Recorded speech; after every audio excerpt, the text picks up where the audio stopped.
Good morning, ladies and gentlemen. That's not on.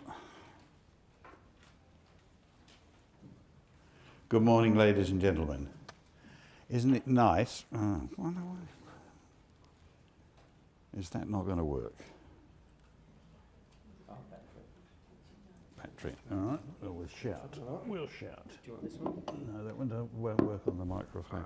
Hopefully you can all hear me. It's a small room, so if I talk loudly, I think you'll be able to hear me okay. Isn't it nice to be back having one of these? It's slightly smaller attendance than we've had in the past, but it's the first conference we've had for, well, since before COVID. And it's really nice to be back here listening to some excellent speakers. I'd like to start by acknowledging the Wurundjeri, the traditional owners of the land on which we gather. I respect their elders, past, present and future, and I commit myself to working with them to protect and preserve this land that we share so that it continues to be available for future generations to enjoy. We are lucky this morning to have, or today, to have three excellent speakers. Before I introduce the speakers, though, I would ask you, if you have a mobile phone, please turn it to silent or off. Thank you.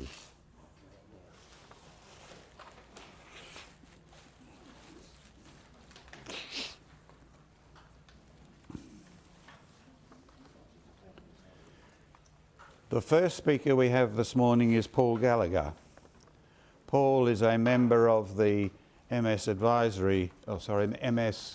Engagement Council. It means the same thing as Advisory Council, I think, just a different name.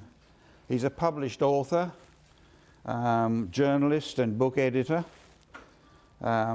His political biography of the former Deputy Prime Minister John Anderson won Book of the Year prize when it was published in 2006, and since then he's edited 15 or so other books.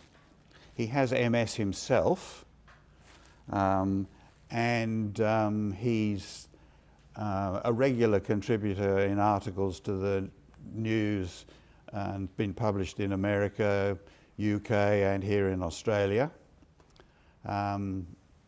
He's actively involved in working for and with the MS community, and he's going to talk this morning about finding hope when everything else seems to be providing overwhelming challenges.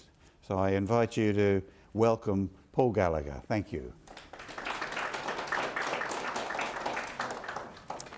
Thank you, Nigel. Welcome, everyone. Thank you for having me here today. Can you hear me okay? Yes. Is that all right? That's good. I'm seeing nods. I have to begin by an apology. I've probably met about 10 people here this morning who've looked at me in the face and go, "Do you know who I am?"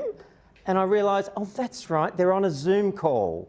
And I've never met them, or it's only ever been over the video. So I apologise to all those people and to the rest of you, just in general. I'd also like to pay my respects to the Wurundjeri people, and it's a pleasure actually to acknowledge them also as traditional owners, and I want to pay my respects to elders past and present for the Wurundjeri people and any other Aboriginal elders from communities who may be here today. I have a few other special thanks to give, and as I do so, I'm going to deftly experiment with the screen. Yes, and it works. Firstly, Nigel, at last count you were an OAM, is that correct? Leadership team, people with MS, members, guests, MS Plus for this great building, and a particular thank you for King Charles III. The former Prince of Wales, Earl of Chester and now King Charles III, saw fit to synchronise his coronation for this day. Operation Golden Orb, which is in fact the secret code name, or not so secret now, for the coronation, has been long awaited, much planned, many years, and has arrived on this day. Do you like being guinea pigs, crash test dummies? Because I'm going to do something slightly experimental today. It's not painful for anyone but me. I'm going to read you my speech. I'm going to read you, in fact, I've constructed a book for this morning. Now, this could be the start of a book, or it's just a flash in the pan for this event here.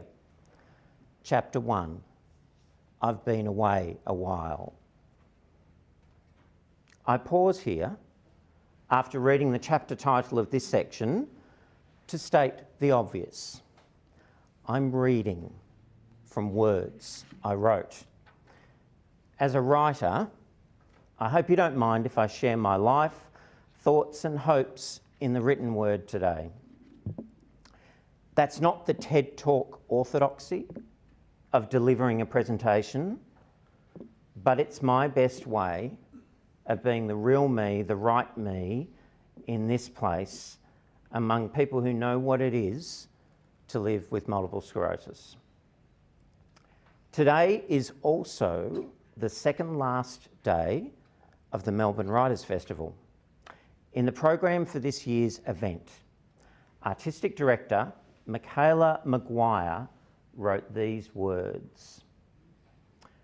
Throughout the last few discomforting years, many of us have felt far away from who we once were. Our circumstances, behaviours, even our personalities have changed, possibly forever. For a while, physical travel was impossible, and we relied solely on reading and, on streaming services as a way of being transported to other worlds, perspectives and states of mind. Reading is inherently connected with daydreaming and imagination. We get lost in books, the rest of the world falling away until someone interrupts to ask where we went. This year's theme, I've been away for a while, is an invitation to find our way back to each other, to ourselves, and to the very world we all inhabit. We welcome you to return to Melbourne Writers' Festival, to beloved books and writers, to what's familiar and what's new. I've been away for a while is nothing to be ashamed of or regret. For me, I've been away from this building for a while. I've been away from sitting in one of the meeting rooms, I think that way, with Dr. Sally Shaw, and sharing my Netflix queue as a way of avoiding harder conversations about managing illness and living with, instead of under, the textbook definitions of a life-altering disease. Sidebar, Sally is a wise soul, a gifted psychologist, you will find out later, rather than merely trained. She regularly saw through those little tactics of mine and deftly led me, carefully, switched my cue to something in the present, in the here. So, Paul, you said earlier, Sally said, looking down at her notes from the second minute of our session, about being embarrassed earlier. What happened that made you feel that way? Is that a good impression of Sally, for those who know? And are you following me okay, despite the lack of TED Talk theatrics? I promise this is the longest chapter. You won't be here all day. Chapter 2, headlines and galley copy. In the great traditions of my trade as a journalist, I'm going to tell a story today to fill in the space beneath the headline. Finding hope when life is overwhelming, my fight with MS. The caption will be next. Some wording that goes beneath my photo. The caption. Pictured is Paul Gallagher's view from a wheelchair at the recent Anzac Day dawn ceremony in Lilydale. Not, I apologise, the famed Scottish footballer with Blackburn Rovers, a different Blackburn. Also pictured is Nigel Caswell, OAM, supporting me in this talk physically and figuratively. Nigel has been someone who has seen something in me beyond MS, beyond an image on Zoom calls, and today in the flesh for the first time. I've been away for a while. The story I'm going to share this morning should tell you something of the following. What do I do? Who am I? What do I live with? How the heck do I find hope with a life like mine, maybe like yours? Chapter 3, Making Words Work. Subtitle, What do I do? I possess or am known by a few titles professionally, and the bottom one's lost. I'm a print journalist across about 5 newspapers and journals in New South Wales, a graduate of the Journalism College in Bathurst, of all places that gave us such great communicators as Andrew Denton, and my wife and fellow writer and gifted sub-editor, Karen Gallagher. I have worked as a freelance writer, sub-editor, editor, and technically at times a photojournalist, though amateur. My publisher, Penguin Random House, would like to let you know I'm a member of its stable, a published author and biographer. And I'm an award winner, 2006 Book of the Year. That's my literary side, my writing world. In the MS community, I'm a peer support volunteer. I facilitate a telegroup of people across 2 states. I serve on the MS Community Engagement Council Victoria, and something I am particularly proud of, a past winner of, and I forgot to put it on the slide, but a past winner of the photography section of the MS Plus Art Awards. Very happy about that. And they've extended it till the 14th of May, so get in your artwork. Those are words detailing what I do or have done. As is typical in our culture, the answer to the question, what do you do, is intended to elicit a resume, a CV of our achievements, talents, and assets purchased. But does it tell who you are as a person? As if the list captures someone's true character and worth. Telling you what I do or have done does not tell you who I am. Chapter 4, a PhD in fatigue. Subtitle, Who I Am.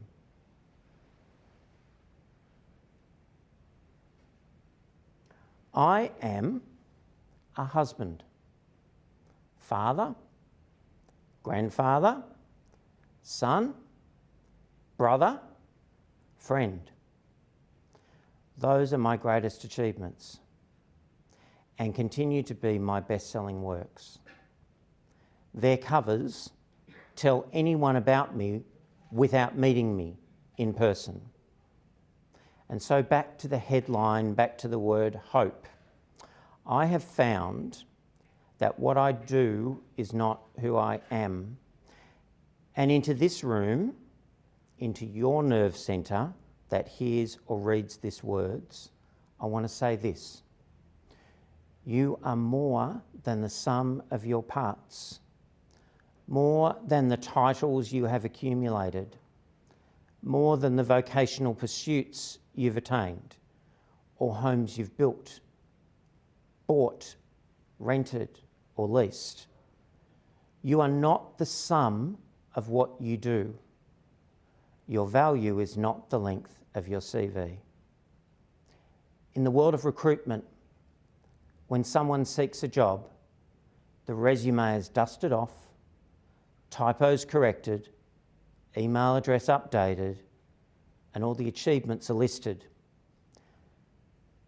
But when a person dies, the dearest loved ones stand behind a lectern like this and describe what sort of person they miss, their character, legacy of love, friendship, loyalty. If I measured my life by what a typical day looks like, I'd have a PhD in fatigue, or a master's in pain, or maybe I'd be a professor of feeling crap. That's why I choose to not evaluate, describe, think of myself by the skills I have or titles I've attained. Chapter 5, Gentle Upright Piano in a Psych Ward.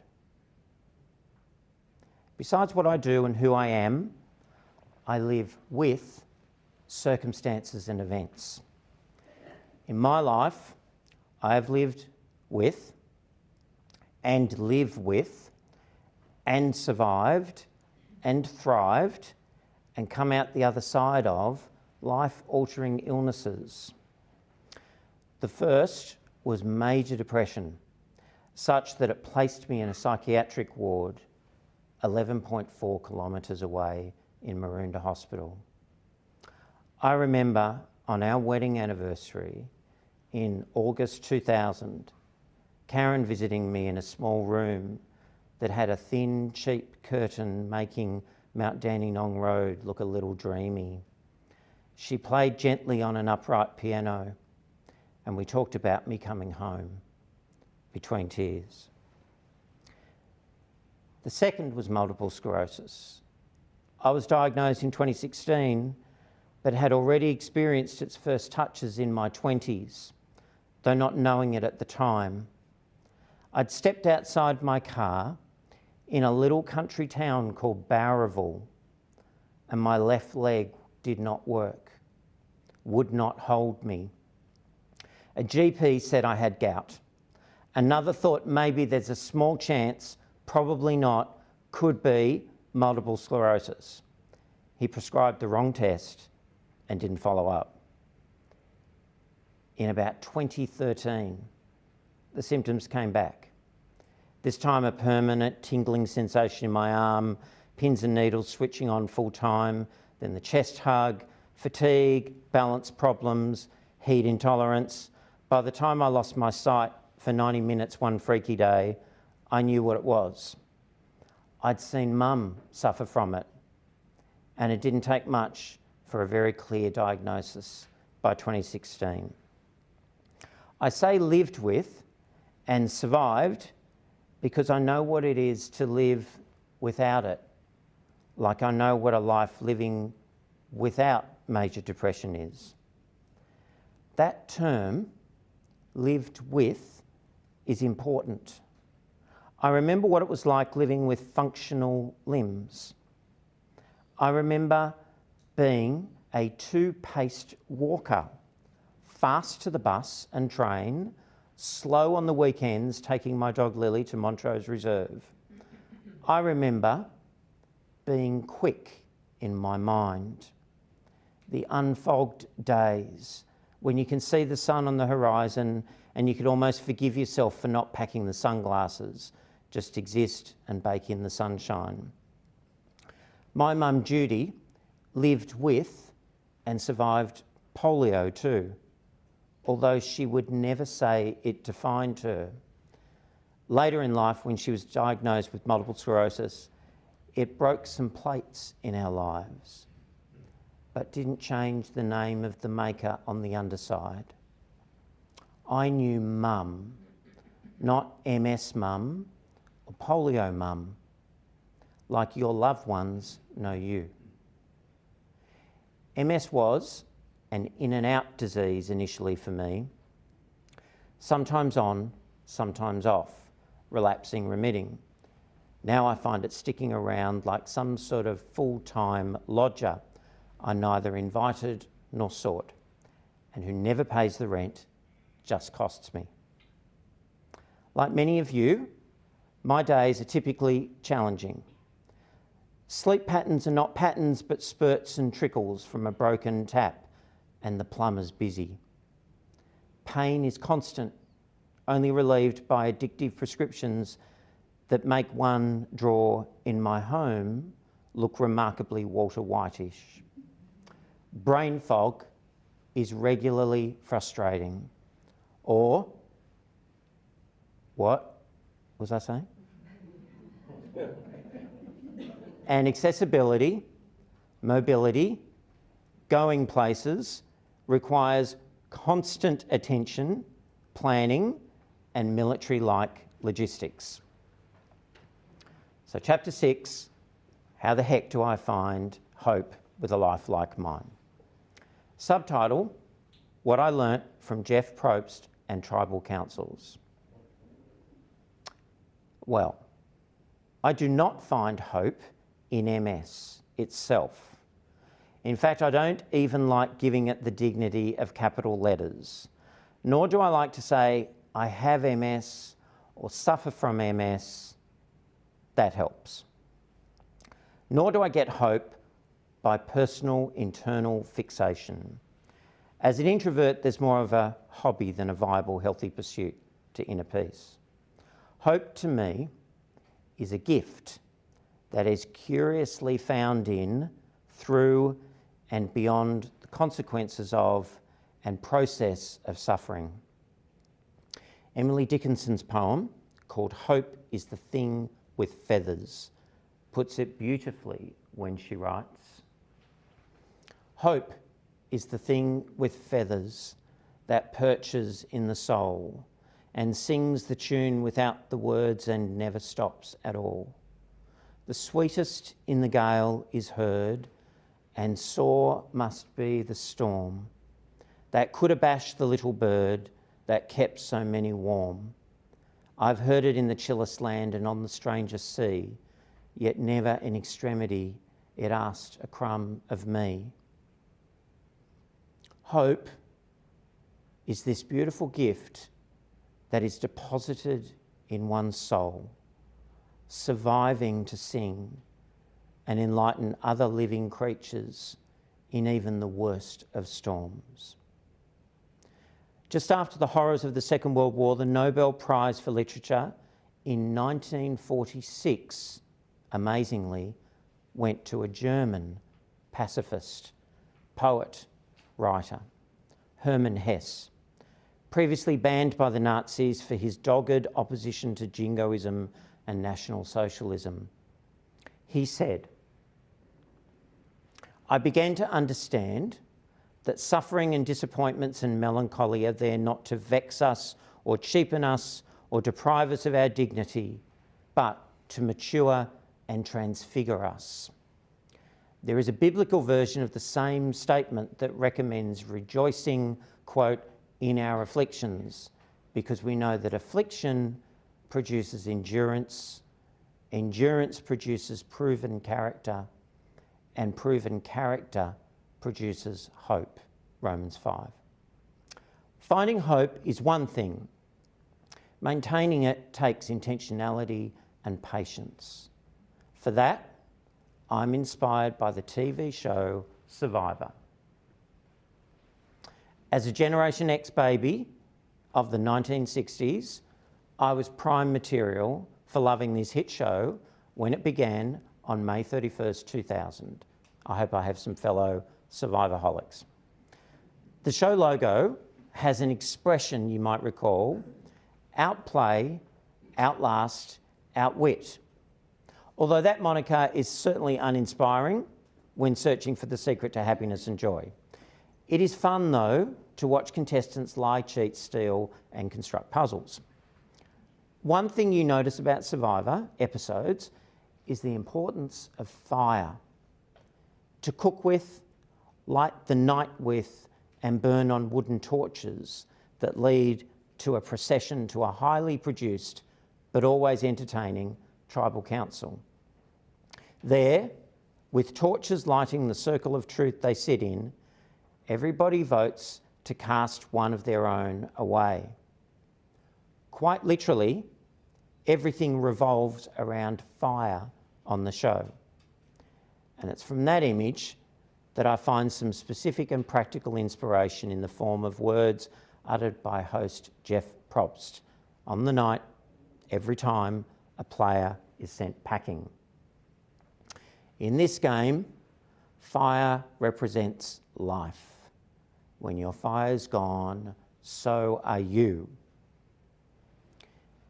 It's an image harking back to ancient times when domestic fire was a constant presence in the homes and lives of families and communities. Even as recently as the 19th century, the presence of a permanent place of fire in the home was a constant that needed to be carefully managed, constantly kept alight and fueled to survive the day and night. As a kid in the 1970s, I can remember my dad foolishly entrusting me with the family incinerator or fire in the backyard.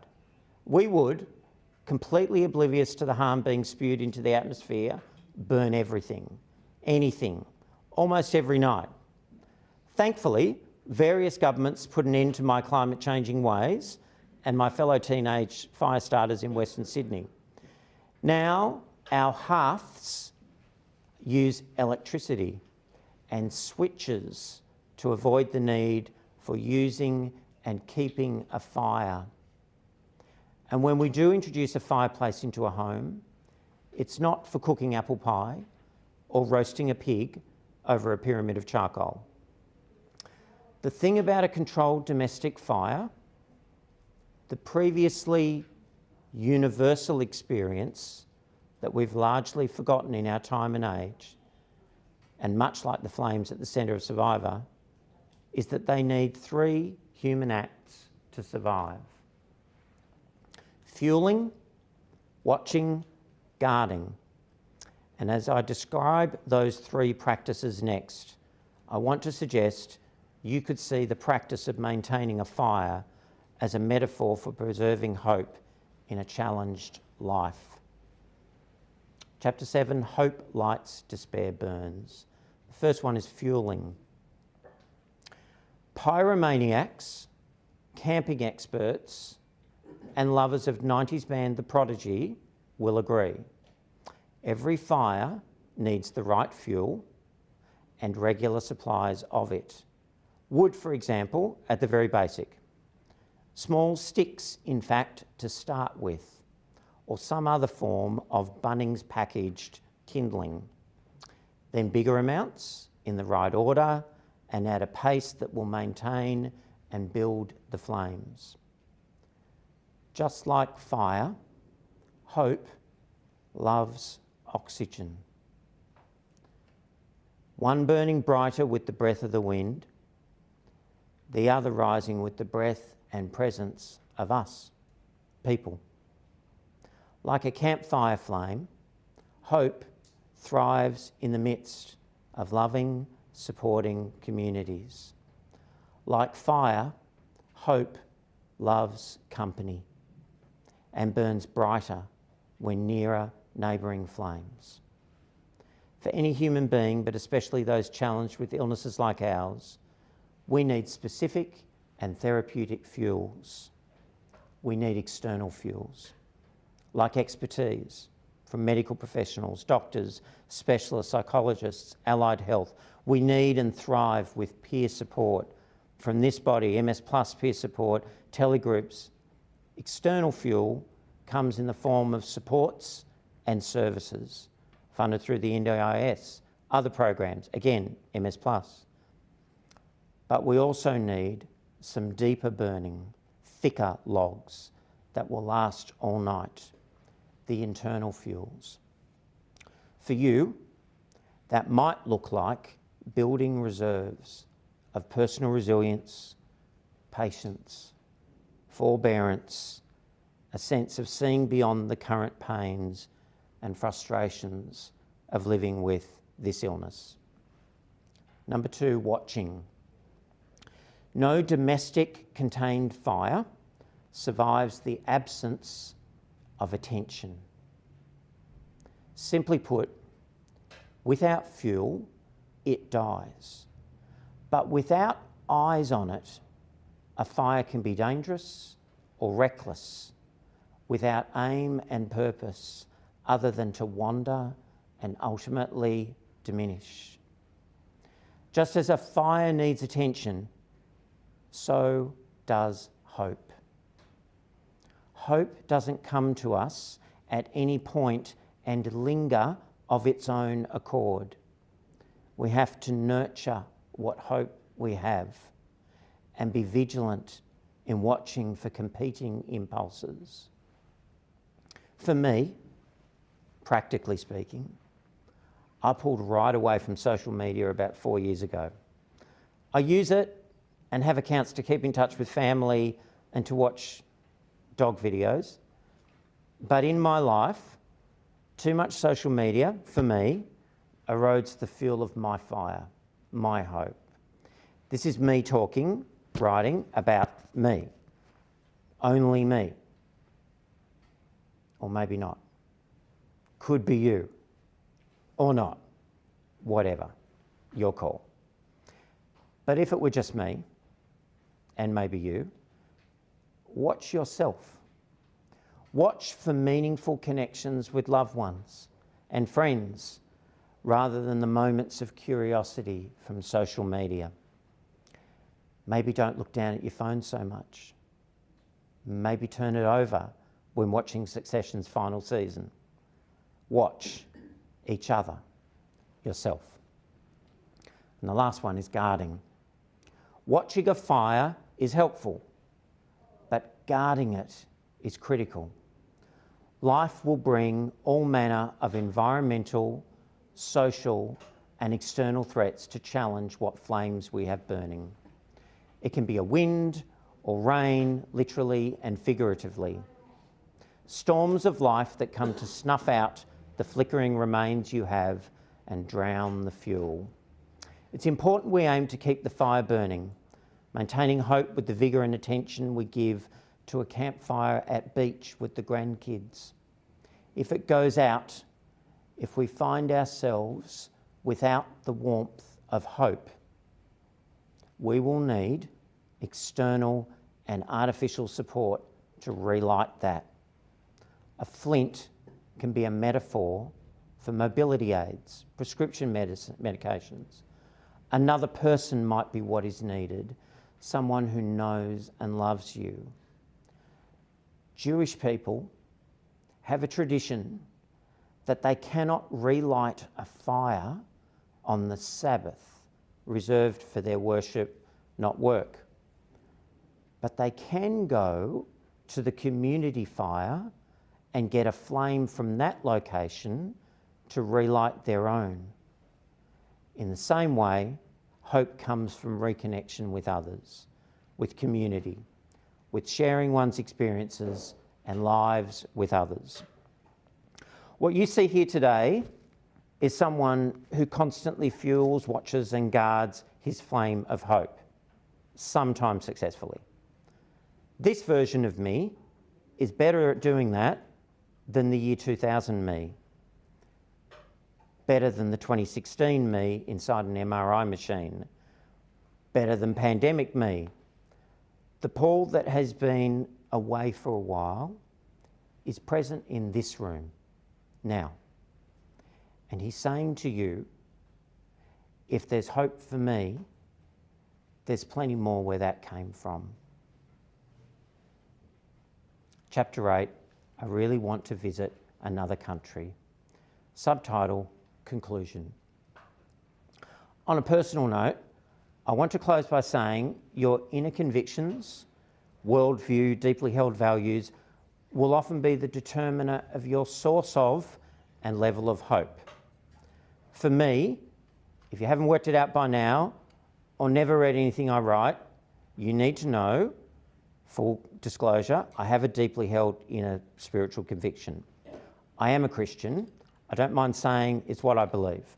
My favourite authors and characters are still men and women who wore cloaks, wore sandals, and followed a person by the name of Jesus, who was more than a person who wore a cloak and some sandals and ate fish. There is a story in the Bible of this person with nail marks in his hands, building a charcoal fire to cook some fish, making breakfast for his friends, until then despairing that there was no hope left in life. I'm not here to tell you what to think or to preach or to suggest that you believe anything. But if I'm asked to explain why I have hope or how to maintain it, I choose to cook over a fire that produces words, letters, phrases, sentences that I hope will inspire.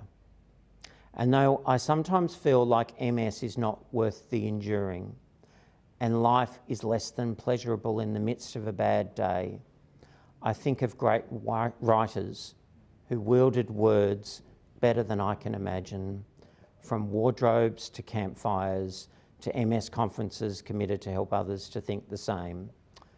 In the words of C.S. Lewis, I must keep alive in myself the desire for my true country, which I shall not find till after death. I must never let it get snowed under or turned aside. I must make it the main object of life to press on to that other country and help others to do the same. Thank you.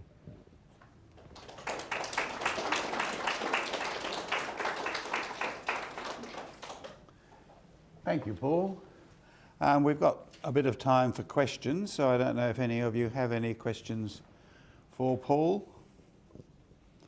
I've got one you might start with, and, Sure. that is, has writing itself been of positive value in terms of finding hope? Yeah, that's a really good question. I never feel as hopeful and confident in life except when I'm writing. There's something in that makes me feel like I'm doing what I'm meant to be doing, even when it's not very good. So yes, it has helped me because I tend to return to it when I can, and be kind on myself when I can't. But putting words to express my feelings is particularly helpful, yeah. The analogy I might use there is I focus on what I can do and don't bother about what I can't do. And I think Paul is saying the same thing. Yeah. Writing is something that he enjoys and therefore he gets benefit out of it. Sorry, there's a question at the back, Chris. Oh yes, I had a question. Have you found that MS is affected with writing ability? By sometimes you write something and you think, oh God, did I really write that? And you reread it. Yeah. I did in my head think like that 5 years ago. You think this might be MS? I don't know. Yeah. I'll just repeat the question for the video. So how has Paul's writing been influenced by MS? Has it been influenced by MS? That's the prime element of the question, Chris. Yeah, terribly. There are times when I can't bring cohesive thoughts together. I mean, there's a reason why I'm on at 10 o'clock and not any later. Far better people than me will be on later that can handle that, but I tend to fade pretty quickly. My sleep patterns are crap as well, and so I've become a bit of a, I think of I love old Western films and all those gunslingers. They always had a couple of guns on their belt. I always keep a notepad and pen around, and no matter where I am, I can whip it out and write down something, and then later on I look at that and either throw it away or go, there's something there, and then I'll continue. And if I get the feeling that I've got more in me, I let it go and see where it will go. But yeah, it deeply affects what I do. Tig. Not a question, an observation. Yep. As someone who has not the skerrick of a writer's bone anywhere in my body, Yep. all I can say is, Paul, thank you. I just admire what you can do and your talent for doing it. Oh, thank you, Tig. That's lovely. And I'll just repeat that again for the video. Tig saying that he doesn't have a skerrick of a writer's bone in his body, and he admires what Paul does and thanks him for it. I'll respond to that with a quick little story. I think we're okay for time up. Yeah. Oh yes, yes. It's funny how so many things in life will try and snuff that out, though. So I am a writer, and for a long time it was hard for me to acknowledge that, because a journalist doesn't like to call themselves a writer, essentially, because a journalist, that's my training, would tend to think, well, no, writers are either up themselves or I'll get there one day, I'll retire and write a book. So they're sort of in another category. When I was 15, grew up in Sydney, and I had to do work experience, and I went to the Parramatta Advertiser, and I think they were just pretty well old, frustrated journalists who'd washed out from newspapers in the centre of the city, equivalent of the age, and they'd ended up at this place. Anyway, I was given some pretty crappy jobs, like taking press releases from local councillors and rewriting them. And whatever I did didn't impress some old sub-editor. And he lit up his cigarette, I'll never forget it to this day, and he looked at me. It was the Friday that I was about to finish my 1 week of work experience. And he said, "You'll never make a writer. You're just no good at it." And I went home thinking about that the whole time, on the bus, getting home, walking home, and it could have crushed me, because I had this desire in me, like, I think I can write, I want to write, I do it all the time, I read about a book a day, what the heck? And I remember my dad said to me, "Don't forget where the source is. That guy's probably speaking out of some great sense of insecurity and potentially failure in his life, or what he perceives as. And out of his frustration, he's trying to put a cap on you." My dad's not the wisest person in the world. He's very loving, though. He was very wise in that moment. Yep. Yes. Well, thank you so much for your presentation. I loved your use of spider and the analogy around fire and Yep. flame and keeping that alive like you do your hope. I was wondering whether you would like to share anything about others' roles in that, specifically Yeah. family and friends. Yeah. And whether you've found them to be people that have helped fuel your fire and Yeah. hope, Yeah. or whether you've had moments where maybe they've challenged that and Yeah. how you've coped. Yeah. The question was, first of all, complimenting Paul on his use of the analogy of fire, and then secondly, asking him about the involvement of other people, family and friends, and how they've helped to fuel the fire and keep the fire going.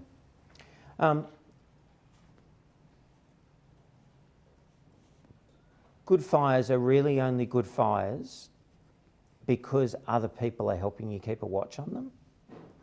Like on Survivor, there's usually a number of people sitting around that fire every night talking, but one person is not enough. Often they'll have to go away, go to the loo, whatever, get drinks, plot to kill someone else on the show. And I love that analogy that we need other people to also contribute. I know in my life, loved ones have been the key factor for me. I couldn't do what I do without them. But I also know that the greatest support I can be to them is to also champion that bit of fire that's in them. As they champion the fire that's in me, that's left in me, I champion the fire that I see in them.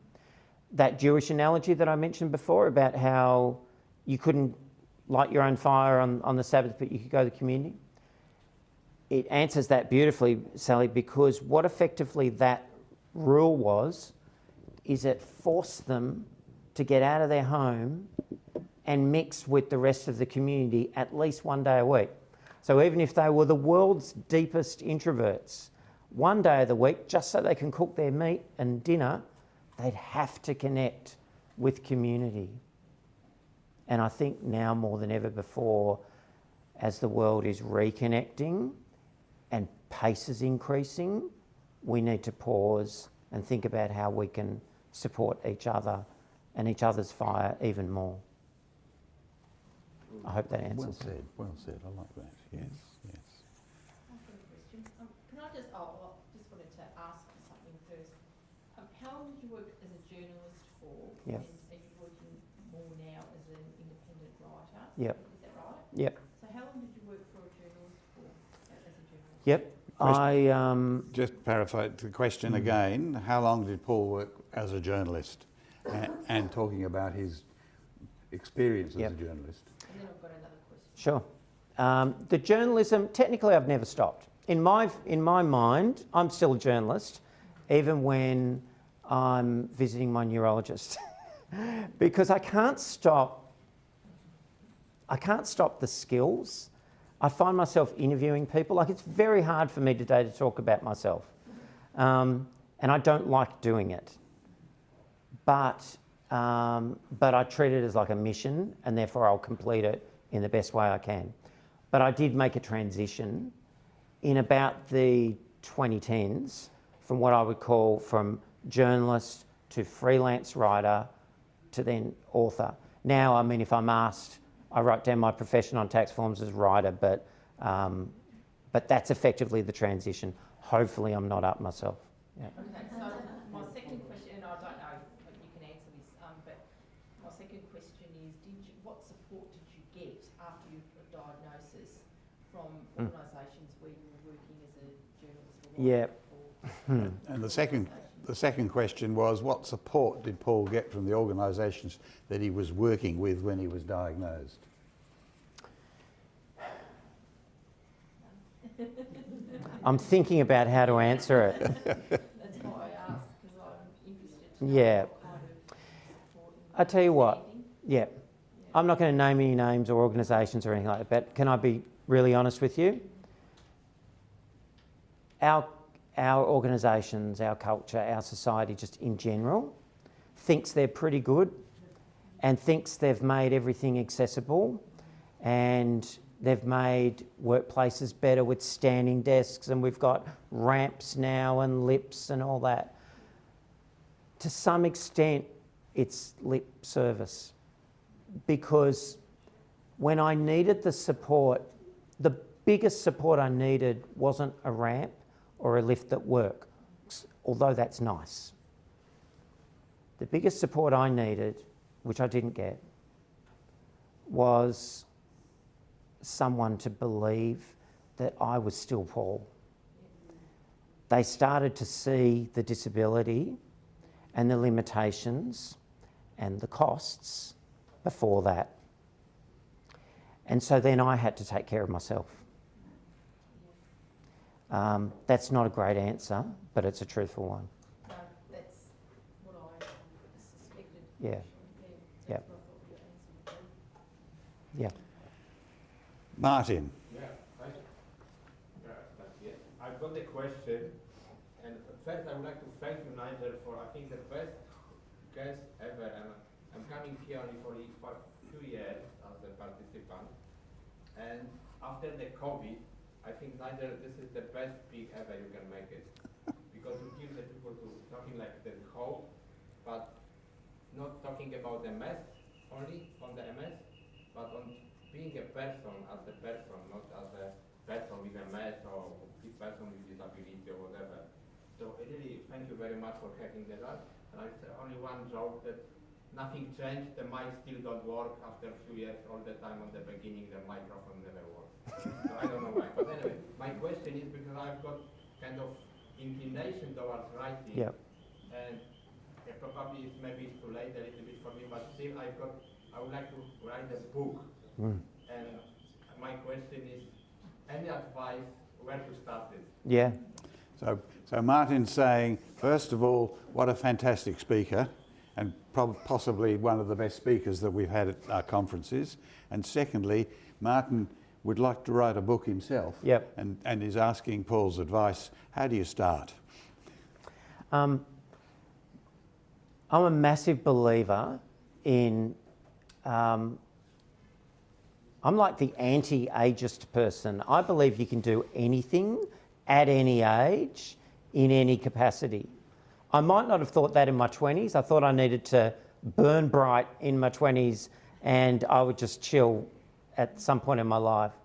But the way that I view life is I'm never going to retire from what I'm passionate about. And if I can make some money out of that, then that's great. I will do that. But the most important thing is if you have a spark of curiosity and imagination in the form of wanting to write, you absolutely should. Quick bit of technical advice. Whatever the idea is, think about the chapters. If you can come up with the titles of the chapters, you've got a book, even before you write them. Everything I've ever written, usually article, chapter, long form, book, I'll spend a lot of time on a blank piece of paper that becomes a contents page. And then I take each of those headings, even though they're not fantastic, whatever they are, and I'll take them and I'll write that at the top of another page. And if it's a 20 chapter book, I've got 21 pages, a contents page and 19 or whatever, 20 blank pages with nothing but a title on them. And then over the coming days, weeks, months, whenever I feel so urged, I'll pick up one of those and just start writing. Yeah, that's actually awesome because this is like a project, that's it. Nothing, I've got a little bit more technical question because unfortunately my MS is affecting my head. Sure, yep. I can't write on the computer. Yep. And is it any way how I can make it? Yeah. I don't know. Yep. I thought to hire the like ghostwriter or something like Yep. that, but I don't know. There's great software. Is that software? Yes. Okay. So there's really, really good software. Dragon makes some fantastic software. Frankly, Apple-based products right at the moment, not an advertisement for Apple, but an advertisement for Apple, are fantastic at speech recognition directly into a word processor or a word-based file. Experiment with what you have before you buy anything. You've probably got some form of even primitive speech recognition already in your phone. On the computer there is the And if there is, experiment. But I didn't expect that it's so good that can kind of...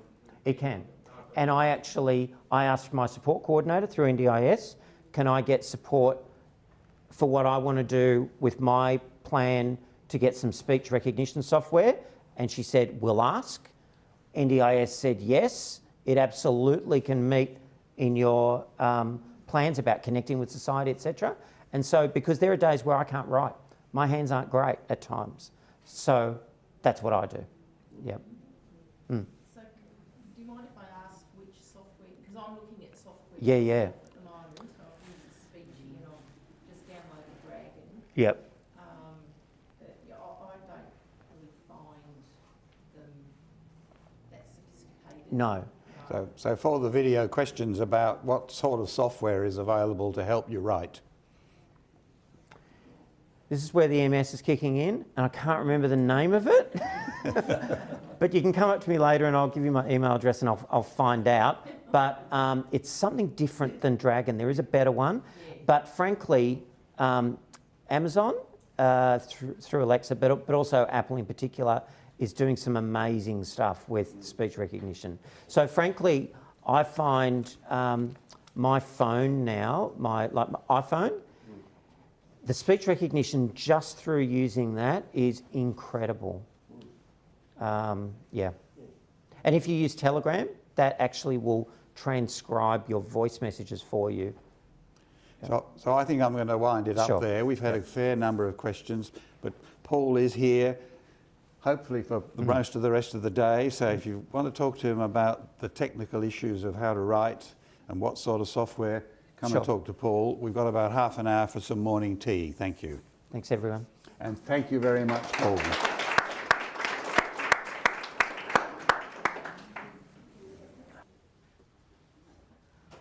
It's my pleasure now to introduce our second speaker this morning, Dr. Matthew Ligdemote, who is the consultant neurologist at Northern Health, where he runs the multiple sclerosis clinic.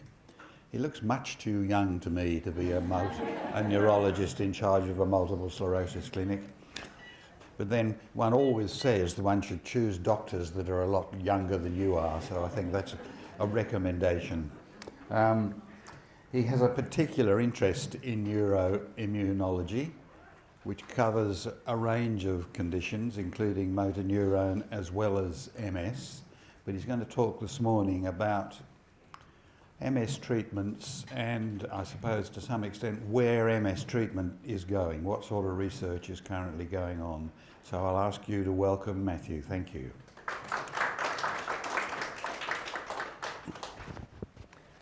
Thanks, Nigel. Is the microphone working? Cool. So welcome everybody. Thank you for inviting me. So I am, as Nigel has said, so I work in the MS clinic at the Northern Hospital. It's a pretty sort of, not beginner, but we only started it back in 2017. If you use that gives the speaker up So, above. Is that better? Good. So we only started it back in 2017. So compared to a lot of the other MS clinics in Melbourne, we're a little bit newer, but hopefully growing. In terms of my background, I am very much more a clinical neurologist. So a lot of this is my perspective as a clinical neurologist about some of the research things. So while I am a little bit removed from some of the research, hopefully I'm closer to what is much more relevant to everyone with MS in terms of what we can do to try and help things. So a lot of this is knowledge that many of you probably have, but MS is something that we've known about for a very long time. It was described initially nearly 200 years ago, and this was obviously well before MRI scans, by a relatively famous French neurologist who described a lot of different diseases. And if you look at that picture on the left there, that is sketches that people did after they cut up and had a look at brains under microscopes. And it looks very similar to what we see on the MRIs today. So the fortunate thing now is because we have MRIs, we can see what's going on in a lot more sort of detailed manners. It was realistically a very long time from when things were first described to when we had a better sort of understanding of what MS was. But that understanding is something that's always evolving. And certainly from my time as a medical student and junior doctor, the concept of what's going on underlying and causing MS keeps changing and keeps evolving, which is one of the challenges in terms of working out what we do to help things. So back then, and for a long time, well over 100 years, it was largely based on talking to people and examining people, which still is what we do in neurology, but we didn't have brain scans. And over the last sort of 50 or 60 years or so, we've had better ways and better options to diagnose it. And certainly in the more recent era of MRI, that sort of, as I'm sure you all know, is the main thing that helps us diagnose things. But now we use the McDonald's criteria, which the revisions that have happened over time are largely there so that we can hopefully diagnose MS as early as possible and start treatment as early as possible to try and minimize troubles in the future. And so the main sort of things to take from this is it's a little bit different how we diagnose relapsing remitting MS from primary progressive MS in particular. And it can be a little bit more tricky diagnosing particularly progressive MS when it's primary progressive MS, because there's a few other things that can trick us that we need to be careful with. So generally speaking, we diagnose this most importantly by talking to people and examining them, seeing how things are affecting people. making sure we're not missing something else or misdiagnosing it, misdiagnosing another condition, and then obviously scans, plus or minus a lumbar puncture. And broadly speaking, the way we diagnose it is proving that there is this what's called dissemination in time and space, which you may have heard us waffling on about in the clinic, which means we need to prove that there are spots that look like MS spots in different parts of the brain and spinal cord, and that there's a change over time. And the change over time is often new spots that pop up on scans, but can be changes in people's symptoms and the way MS is affecting them without necessarily having changes in the spots over time. This is a pretty typical scan, although this is quite a lot of MS spots that we see in the brain and the spinal cord. And when you have the MRIs with contrast, these are the pictures we get with that, where we see these spots, some spots are bright and some spots are not. So this is a scan that tells us a lot of information in terms of the MS spots that are there, but the fact that there are lesions that have come up at different points in time. I'm sure you're all well aware of the different categories in MS. However, I think it's just important to touch on this, that these are categories that have developed over a long period of time and have actually been something we've been using for decades, that don't necessarily easily fit in with how we conceptualize things now from an MS perspective. But a lot of the trials and the current trials and the treatment options are based on these categorizations, which I suspect over time may become a little bit more fuzzy. And so obviously relapsing remitting MS is the most common one we see when people first present with MS, where we get attacks, where people get more symptoms. It often gets better but may not get completely better, and over time, unfortunately, if we cannot prevent the attacks, disability will get worse. And this is probably the second most common option we see, possibility we see, is someone who has initial troubles with relapsing remitting disease, and then over time the pattern changes, and rather having up and downs, things just slowly and gradually get worse. And the third one is primary progressive MS, which unfortunately is something that slowly gets worse over time, and is probably the most challenging one to treat. This is largely based on symptoms and how people are affected by their MS. The scans that we do throughout the course of MS can change, but the tricky thing is that these categorizations are things that we use basically regardless of what the scans show. And so people might be getting worse in terms of how the MS is affecting them over time in either secondary progressive or primary progressive MS, but the scans can stay the same, which is something that really, from my perspective, it doesn't make sense. I'm sure, and you can all correct me if I'm wrong, that sitting in the clinic talking to us where we say, the scans are fine, everything looks good, but then you're noticing things are getting worse, is a big disconnect. And this is where we, I think, struggle to, number one, explain why this is happening, but also it provides quite a challenge in terms of what we do to try and treat that. And it's a big part of MS that we haven't sort of solved in terms of treatment options yet. It may be that over time, what we see from a treatment perspective and what options we have might be more related to whether we're seeing the scans change over time, because that's, unfortunately at the moment, where we have the better options to try and treat things. And so this is probably going over what I've already said, that these are historically categorizations that have let us enter people into trials. The trouble with that is often then, in terms of the treatments and what we can offer in certain situations, it's largely based on what categories people may or may not fit into. The challenge is knowing whether that definitely correlates with what's going to help someone with MS who's sitting in front of me in clinic. So I suspect over time we might see some sort of change in how we think about this, which has already crept into how a lot of Australian neurologists treat MS, even though perhaps it doesn't perfectly fit in with how the trials were set up. These categorizations can help predict what happens in the future, but they're not the be-all and end-all, and certainly the most telling thing is how things change over time when we see people. Where I see these categorizations being less helpful is the fact it doesn't really account for what changes over time on the scans, and that the medicines that we have available for MS, they're very good at stopping new spots coming up on the whole, and we can be quite successful with that. What we're not good at is stopping that worsening of disability that happens without changes on the scans. You've probably all heard about the fact that there is some evidence for a couple of medicines in progressive MS, and that is in siponimod or Mayzent or ocrelizumab and Ocrevus. How we interpret those trials is a little bit tricky with respect to what's happening with scans.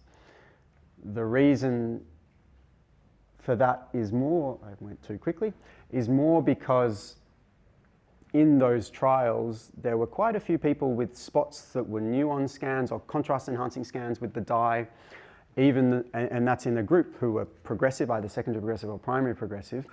Now, those two medicines are probably quite good at stopping those spots. And in the probably more common group in the Australian context who have progressive MS, the scans are often not changing over time despite disability changing.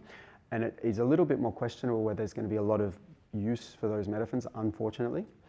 From the historical perspective, treatments, unfortunately, we had well over 100 years where we couldn't find a treatment that can make a big or significant difference to what happens to MS over time. But since the early to mid-90s, we've unfortunately had many new options that have come up. In the realm of treating relapsing remitting MS or active inflammatory MS more than anything. Similar to a lot of neurological diseases, there's been a lot of other medications that may have come and gone and unfortunately been more disappointing in terms of the trials. But from the start of things in the 90s where we had interferons and then Copaxone and glatiramer acetate, each year or two we've generally had more and more new options pop up. And I'm sure a lot of people are familiar with the different options, but if we look at the time course of things, generally speaking, options over time have led to us having more and more effective options and more different options that we can use to treat MS. Some of these have disappeared for various reasons. So daclizumab, which is here, came and went pretty quickly because of some unexpected side effects that came up.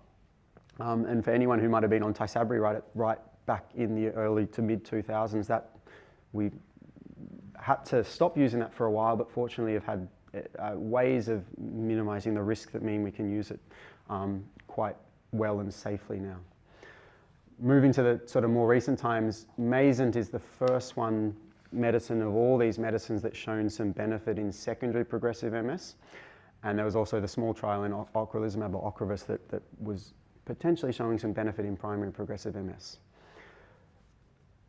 As a general rule though, we can be quite good at treating relapsing remitting MS and the active inflammation of that, but we are still unfortunately struggling in terms of finding really good options to treat the progressive parts of MS. So I've said this is success to a degree because certainly it has revolutionized what we can do with MS, and speaking to my slightly more older colleagues who've been doing this for a while, they certainly see we've got more options to help hopefully prevent disability over time. Because ultimately my aim, and I'm sure most of my colleagues' aim in treating MS is as much as possible, we want to keep people's lives as normal as possible so they can live as free of troubles as possible, as normally as possible. Obviously, there is unfortunately always symptoms, but we have many more options to try and achieve that at the moment, but there's still a long way to go. And so I tend to think about what we can do and how successful we can be in MS. A lot of it at the moment is based on how active the inflammation parts of MS is, because that's really where all the treatments can work at the moment. The challenge is when we don't have that situation, what options do we have and what do we need to learn from here? When people have lots of active inflammation, we can be pretty successful at preventing new spots on the scans and preventing new attacks and preventing worsening of disability. However, there are still quite a lot of situations where we can't achieve the prevention of disability worsening, which is where we really need to, hopefully as a community, find more options. And this is generally speaking, the realm of progressive MS is where we need good treatments. So in the Australian context, we don't have anything approved for primary progressive MS. That being said, there is certainly people out there who get treated with ocrelizumab in particular in this sort of situation, despite the fact it's a little bit against what the PBS would say. There is, however, evidence that that can be useful. That trial, like the trial for Mayzent below it for secondary progressive MS, did still have people who had what we would call active inflammation in the trial. So there was a reasonable proportion of patients who had developed over the period of the scan and period of the trial and before the trial new spots that popped up on the scans. Siponimod is the secondary progressive MS option, or Mayzent, and that is approved in secondary progressive MS. And it's a similar medicine to fingolimod or Gilenya, which has been around for quite a while. And I think the major caveat to this is that there's a suspicion that we may have found some benefit in this trial because of the number of people who were getting new spots on the scans in the trial, and how easily we can apply that to someone who's not getting new spots on the scans is a little bit tricky. I think it's still something we certainly should be doing and are doing in terms of treatment options, but it is a little bit trickier. And I think the next step and the ongoing challenge in terms of what options we have is this group of people and group of patients with MS who are getting worse, the scans are staying the same, and what we can do about that. And it remains, unfortunately, frustratingly difficult, and I'm sure far more frustrating for everyone in the other side of the room to me in clinic. So one of the common things that I'm sure you know about is you come and see me in clinic and I say, the scans look good, no new spots. And then I get told, well, that's good, but why am I getting worse? And hopefully be a little bit better than saying, oh, that's a good question. And then I'll equivocate and mumble, and then patient will say, are you able to answer this question? And I think as a general, the short answer is it's actually a really difficult question to answer. And in terms of whether we can answer that question, I think the short answer is still that we are not sure. So there's usually debates in the big international MS conferences between fancy, very experienced pathologists who do a lot of research about exactly what's going on in progressive MS. And my feeling and reading of what is said is that it's something we don't know all the answers to. If we think about what we know about progressive MS, a lot of that is based on or what we've done looking at people's brains under microscopes, unfortunately after they've died, so when things have been going for a very long time. We don't actually have a lot of evidence of looking at people's brains under the microscopes early in MS, which is a good thing because people don't tend to get really sick really early in MS. But a lot of what we know in MS in terms of what's actually going on in the brain is based on what we can gather from animal models where we try and make it look like MS. And a lot of sort of assumptions that are made. In terms of how I conceptualize this, a lot of the time I think it's important that we're honest and say that there's a lot we don't know. One way I think about what we need to learn and what hopefully we find out over time partially is related to how we think about some other conditions that are similar to MS but not the same. So one thing that can sometimes trick us and look like MS, but it's not actually MS, is this group of diseases called neuromyelitis optica, which some of you may or may not have come across. So these are historically, before about 15 years ago, these were considered as part of MS and were thought to be just really potentially more severe versions where people actually got sick and very disabled very quickly. Now, over time, we've been able to kind of split things off from MS because of the discovery of some antibodies. So these are blood tests that some of you may have had in the workup for MS, and these have allowed us to kind of look at this a bit differently. And when we look at this group of patients who've got MOG antibody disease or neuromyelitis optica, NMO, or MOGAD, they actually behave quite differently to MS. And the big difference is, while they can have very bad relapses and attacks that lead to very significant disability that doesn't get better, if we can control the attacks and stop new spots coming up on the scans, people don't get disability progression. So it tends to behave quite differently. Whereas with MS, it's an unfortunately common thing that the scans can stay the same, but how MS affects people gets worse. With these conditions, if we can stop the attacks, things don't get worse. So there must be something different going on. And when we look at MS, we're very good at treating the active inflammation that we can see on scans. It obviously has to be something else going on beyond just inflammation potentially, or a different kind of inflammation that we're not treating.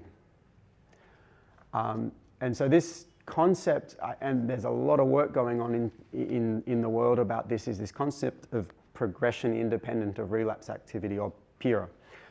And this is something that happens in MS, but not these other relatively similar neuroimmunological problems. The big question going back from what we can do about it is, why is it happening? Because what we've seen is a lot of the treatments that work really well for MS attacks, and in MS when we're seeing new spots pop up on the scan, don't tend to make a difference to what happens in people who might be getting worse despite the fact the scans are staying the same and are not having attacks. So going back a little bit, I think this is particularly relevant in the Australian context because of how we are quite fortunate in that we have lots of good options that we can use for a lot of people who have active MS. Then we have a group of people, unfortunately, who these treatments aren't going to work very well for. And the question is, why is this happening? There's a group of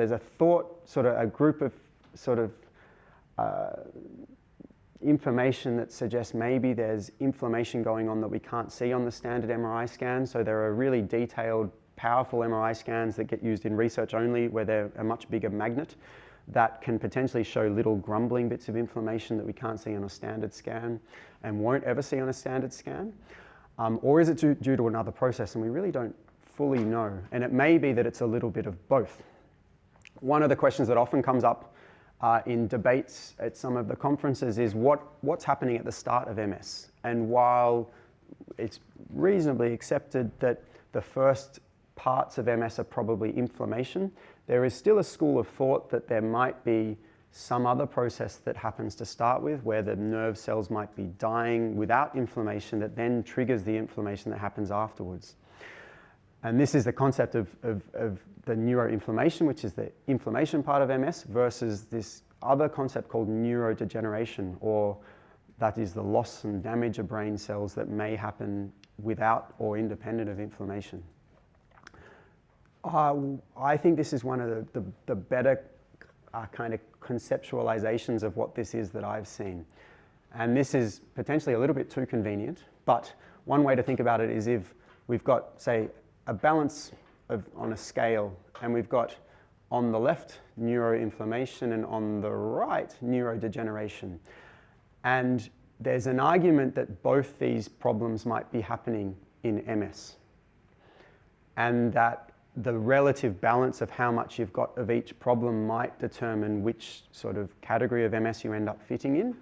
Now, what we are very good at is treating what's on the left, which is the inflammation. And the medicines we have available work very well to stop the inflammation that we can see on scans that causes new attacks and new spots.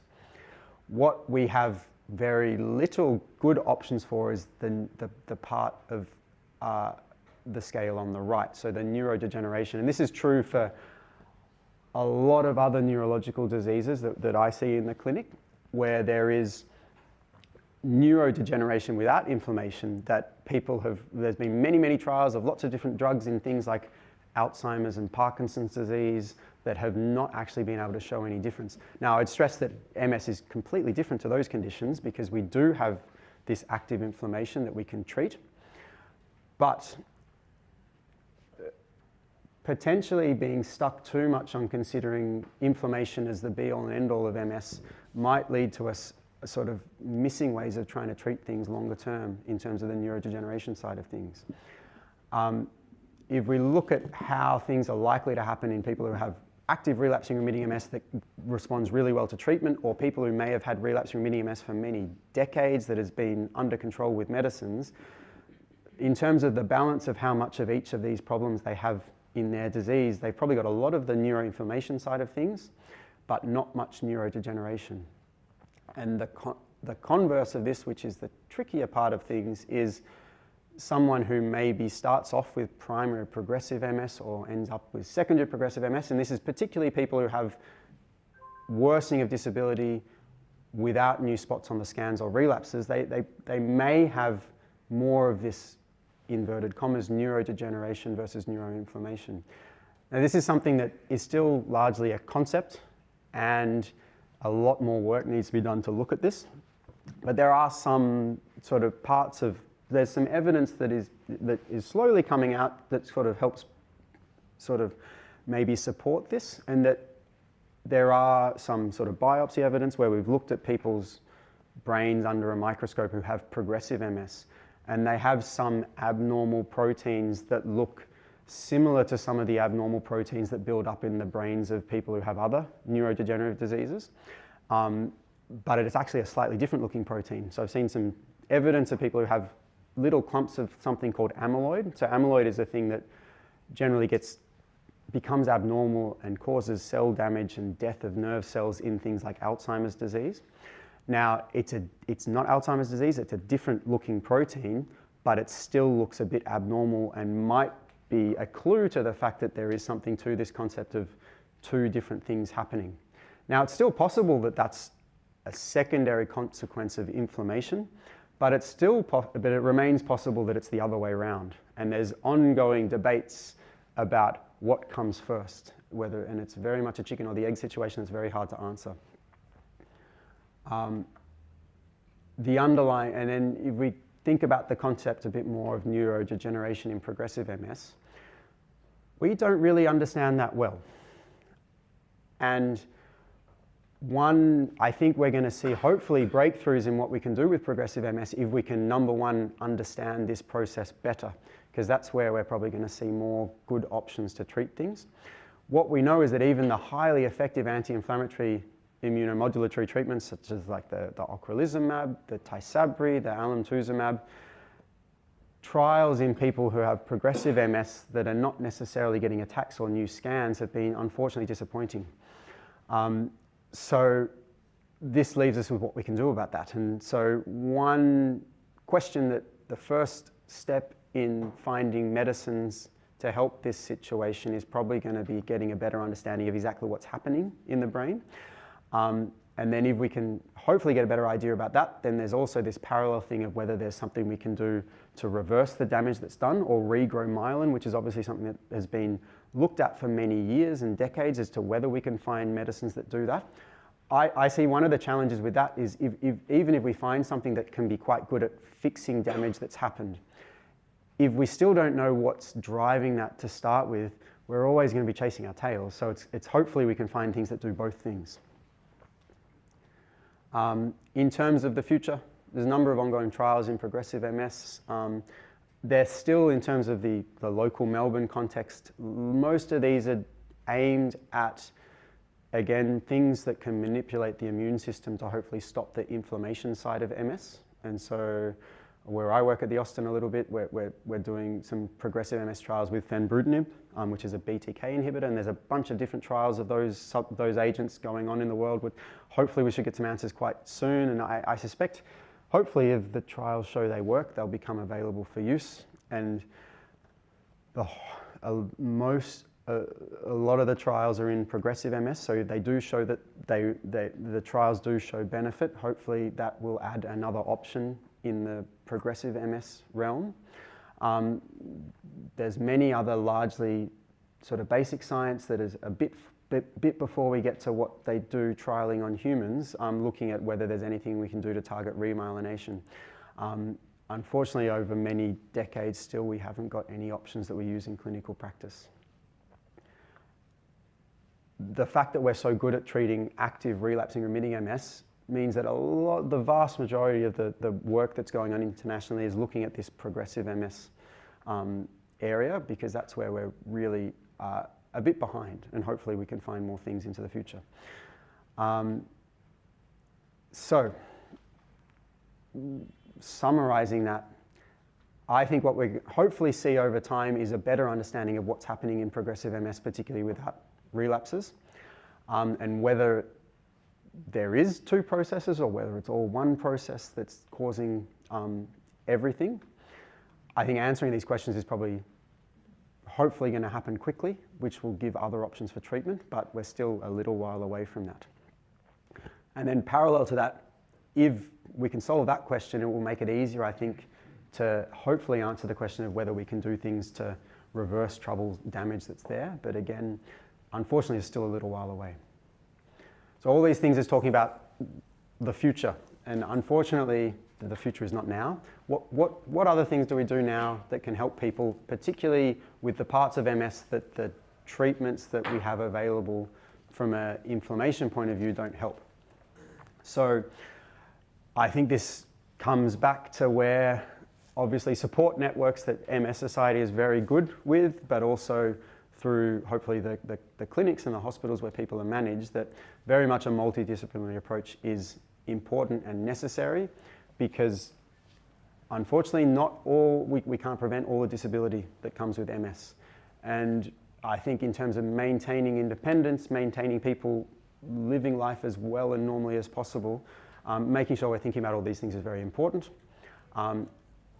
And just quickly going over this stuff, so mobility management, important. This is often limited by the walking difficulties that come with MS, so working with physiotherapists, orthotics for treating any potential foot drop or ankle weakness is very important, and then trying to help people maintain as much activity as possible is important in various different ways. And this is all probably not news to everybody, as I'm sure you're well aware of all these things. Importantly, occupational therapy as well is important in terms of maintaining day-to-day function. Upper limb troubles that might have, we might be able to find different equipment that can help people do day-to-day things is important. And obviously they can help guide home modifications. And they can often also give guidance on how to best try and continue to engage in work and other non-work life activities. All these things may or may not be super easy to access. Certainly, we've got good setups if you get into the right place, but sometimes it is a tricky thing to try and arrange getting these things done. As an adjunct to the things we do for inflammation in the clinic, we have a lot of discussions often about the management of pain, which is really common. Unfortunately, it's difficult to treat, as I'm sure people who have pain from MS know very well. The medications can work to some extent, but don't always fix everything. It's probably more common we can take the edge off. Spasticity management is an important adjunct to managing mobility as well, because if people have a lot of stiffness and cramps and spasms from MS, that can affect walking too, and we can often manage that somewhat with things like baclofen, but then physiotherapy, stretching, and orthotics, as well as sometimes botulinum toxin, can be helpful. Continence, again, goes hand in hand with all these things that we can try and manage. There can be a mix of different things that are causing troubles, and we're better at treating some things than other things. Often if people have urinary urgency, where you don't have a lot of warning before you need to go to the toilet, and the medications can be quite good at helping that, and there may be situations where Botox again into the bladder can be helpful. The slightly more tricky thing is urinary retention, where often we end up needing catheterization, but we try and link people in as much as possible with continence clinics to aid in the management of this. Mood is a common thing that can be difficult in the general population. It's probably a bit more common that anxiety and depression are troubling for people with MS. The way we manage it tends to be in line with how we manage it in people who don't have MS. In my experience, psychologists can be very useful. The challenge is finding a psychologist who knows about the different things that are going to be relevant to someone who's got a chronic neurological illness. So not all psychologists are necessarily going to be very good at that. It's not easy to find someone sometimes, and I often suggest before, if you need to see a psychologist, calling up the office and saying, do they have relevant experience seeing people with various different chronic illnesses? Because I think it does add a different sort of layer of complexity to how you're going to best be managed. And all of this hopefully can be helped by NDIS support, which unfortunately is only available to those under 65. So if you are getting close to 65, usually it's good to get on the program beforehand. And again, I'm sure this is not news to everybody. It still, I think, seems unfair to everybody that there's this arbitrary cutoff where if you're less than 65, you get a lot more financial support than over 65. And hopefully there's some change in that over time. How much time have I got? I just thought I'd finish with something that I'm sure we've all been dealing with for the last few years. People with MS just as likely to get COVID as the rest of us, but there's obviously the added worry and concern of medications that people might be on, and also the disability that can make people potentially more likely to get sick. Early in the pandemic, in most places around the world, people with MS actually were less likely to get COVID. That was almost entirely because you were likely a lot more careful than the rest of us. And we were fortunate in Australia that we were spared a lot of that really early significant dramas, despite the fact that we had a little bit more of that in Melbourne than the rest of the country. What we have seen now that we've had a few years looking at things is that it doesn't seem to increase the risk of MS attacks in the COVID era. There doesn't seem to be a correlation between someone getting a COVID infection and people having a relapse. However, it's really common that if you get COVID and you have a fever, symptoms will be worse for a period of time. There was a lot of worry early on about how much different MS medications will affect whether someone's going to get sicker with COVID. As a general rule, most treatments don't seem to have made people more at risk of getting really sick. The main outlier is ocrelizumab or Kesimpta or B-cell therapy, that there probably is, particularly with the earlier COVID variants, a little bit higher risk of getting more sick. In the Australian context though, because we kind of pushed back when we had the explosion of lots of cases until we had probably more benign variants of COVID, we haven't really seen people getting more unwell. It still can happen, but fortunately, because the variants are less problematic now, it tends to be less problematic. What overseas saw as well, particularly with regards to ocrelizumab, was that vaccinations probably actually didn't work that well, which we kind of knew, but the number of people on ocrelizumab who were getting really sick with COVID before vaccinations and after vaccinations was actually about the same. So it doesn't tell us it does absolutely nothing, but it probably fits with the fact that we've been worried that in particular B-cell therapy is most likely to sort of prevent vaccines working as well. Lastly, there's a likelihood that a lot of people with MS, particularly progressive MS or people on certain treatments, are going to be still eligible for the antiviral treatments. So there was a time where there was a couple of different antivirals available. Now the only one that actually works is Paxlovid. Generally speaking, if someone gets COVID with symptoms, with 5 days of symptoms, and they have MS and they're over 50, or they're over 30 and they're from Aboriginal or Torres Strait Islander background, or they're over 18 on B-cell therapy or fingolimod, siponimod, or alemtuzumab, they qualify for these things.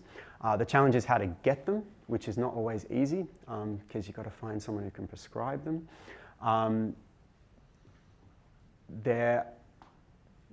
They do still work to minimise the risk of the infection becoming more severe and getting into hospital.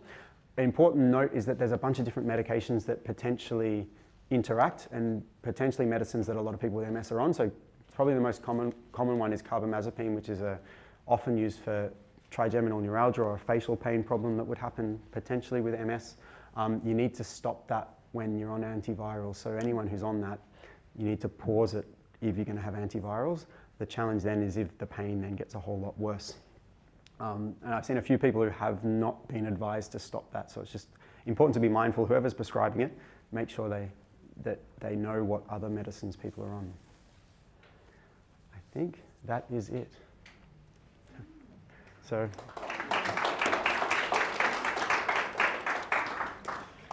And we've got a bit of time for questions. If I might start, can I ask you about the research into Epstein-Barr virus? Yes. And some comments about what's happening there? So, obviously, EBV, Epstein-Barr virus, is something that has long been sort of tied up in MS pathogenesis and why people get MS.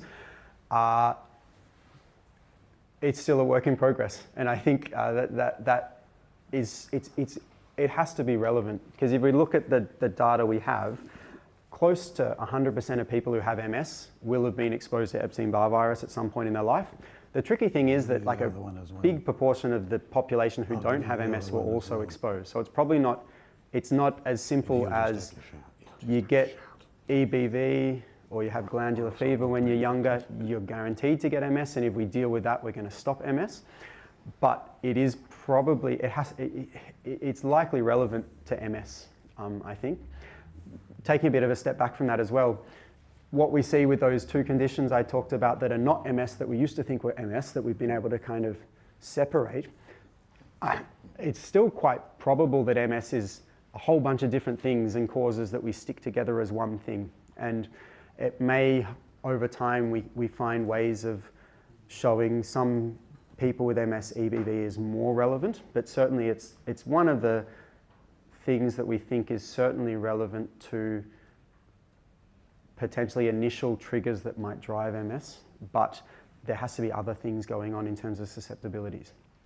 Thank you. So, Tig will bring these round. We need two microphones, because one's for the loudspeakers and one's for the video. So you'll just have to shout, I'm afraid. I can try shouting. So, questions? Speaking of triggers, I was interested to read an article.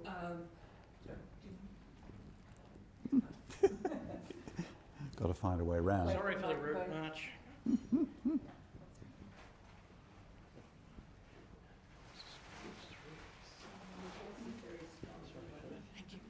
Speaking of triggers, I was interested to read an article recently suggesting a possible relationship between childhood trauma and the onset of MS in later life. And that, unfortunately, is something I can relate to. So I'd be interested if you have any observations about that, if you've had the opportunity to do such reading yourself. I haven't seen that research in particular. By trauma, you mean, is it more emotional rather than physical trauma? Emotional rather than physical. Yeah. So I haven't read that. I think it'd be a good thing for me to read. The immune system is obviously affected by different stress in life. We probably know that, like, once people have MS, stress levels probably don't increase the risk of things going wrong or relapses, but potentially there's something going on with early childhood trauma that is having an effect on the programming of the immune system. I don't know, but I think that'll be interesting things to read, because obviously anything I think that helps increase our understanding of what's happening at the start and why things are happening is going to give us more options to treat things. But it'd be interesting things to read. I'll come back next year so I can ask the question again. Thank you. That's I've got a question about, I like your idea about this, like this scale that you see the inflammation and neurodegenerative stuff. It's not my, I borrowed it from someone who's Yeah, much I smarter know, than I me. know, I know. But I like that because I think because you kind of always focus on MRI and brain picture. It is kind of a little bit narrow-minded, in my opinion. Sorry, yeah. because No, I agree. You have to look on the bigger picture. Everybody are different, but in general, we different but the same, but in some way very similar. Yes, we are human being made by some stuff which we eating, for example. And I'm wondering if it's something, and like she mentioned about the stress as well, this is another part of the stuff. So like looking on the big picture of person who got MS, that is, we are not on, we are all, yeah, the spots in the brain, but maybe this is, especially with recovery from MS a little bit, if possible, that you, I use the fire comparison again, that you've got the house which burn, which is you are very good in taking down inflammation, like good firefighter, you know, put a lot of water, boom, the fire is gone, like inflammation is gone. We are getting, getting still worse. Yeah, why are we getting still worse? Because when you see house burn down, is a lot of rubbish and a lot of crap there, and it takes a long time to rebuild if you want to rebuild it. It's probably the same with our body. If you got the attack of MS, you've got a lot of inflammation you put down, but the recovery is not that fast. We're always expecting, yeah, we take a pill, boom, we'll be healthy. But maybe this is not the way actually, and we have to recover different way and take probably long time to recover, and that's what we don't like it, because it takes long time, a lot of money, and the doctors and nobody like it. So, but I'm wondering if there is a kind of trend between the neurologist community to look on the bigger picture and look and suggest a little bit more than only pills, like lifestyle changes, food changes, whatever, meditation stuff, a little bit like more, I know this is maybe kind of overrated, very like holistic approach a little bit, yeah? So I don't think it's overrated. I think it's important. I think the challenge is we don't there hasn't been the work done to do trials and studies to try and prove what sort of things are really useful and what things are not. I think that the fortunate things are most of those approaches are not ever going to be dangerous. And I think the holistic approach is absolutely important, particularly given the limitations of what we can do with the pills and things like that. What we don't know is in terms of what I can advise, it can be quite difficult, because we can't sort of look at a study that says this certain modification of food and diet will help things. And I think hopefully we get more information about those kind of things that will hopefully be an adjunct to other treatments. And certainly that holistic approach I think is important if we again take that step back to look at why things are getting worse, that we don't have all the answers to that. So us to say certain things are not going to be helpful when we just don't know is probably quite arrogant of us. But and certainly I think it is common that we can be a little bit narrow-minded in terms of what we can suggest, but a lot of that is driven by the fact we don't know we don't have all the answers about many of these other sort of options. Don't be afraid to ask the question. No, I think it's an important thing, and these are questions that need to be asked and important.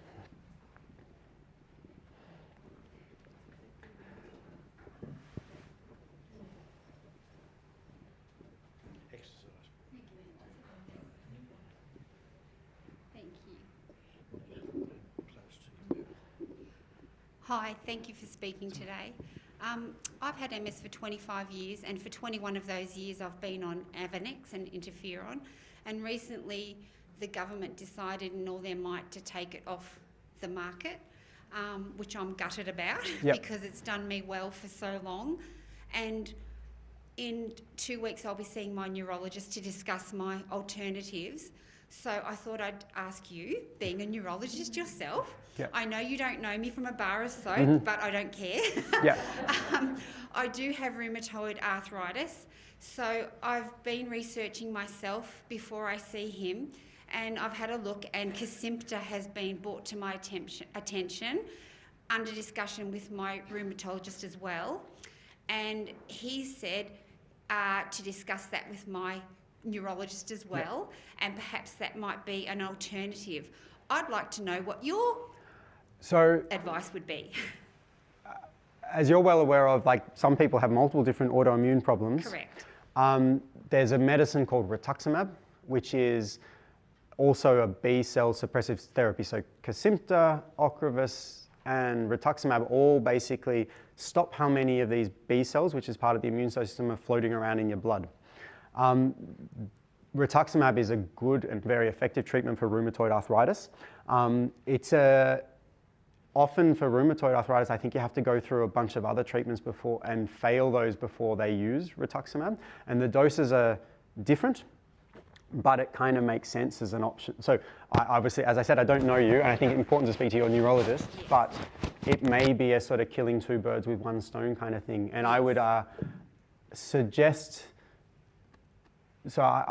in situations that I come across like this, I always make sure I have a chat to the rheumatologist, and I think it's a good thing that we talk together and we can come up with a sort of consensus plan. Because it might be that, so again, I don't know you and your MS, but Kesimpta is a pretty big step up in effectiveness compared to something like Avonex. Yes. It will work, almost certainly, but it has a few, there's a few potential more sort of downsides to consider. Yep.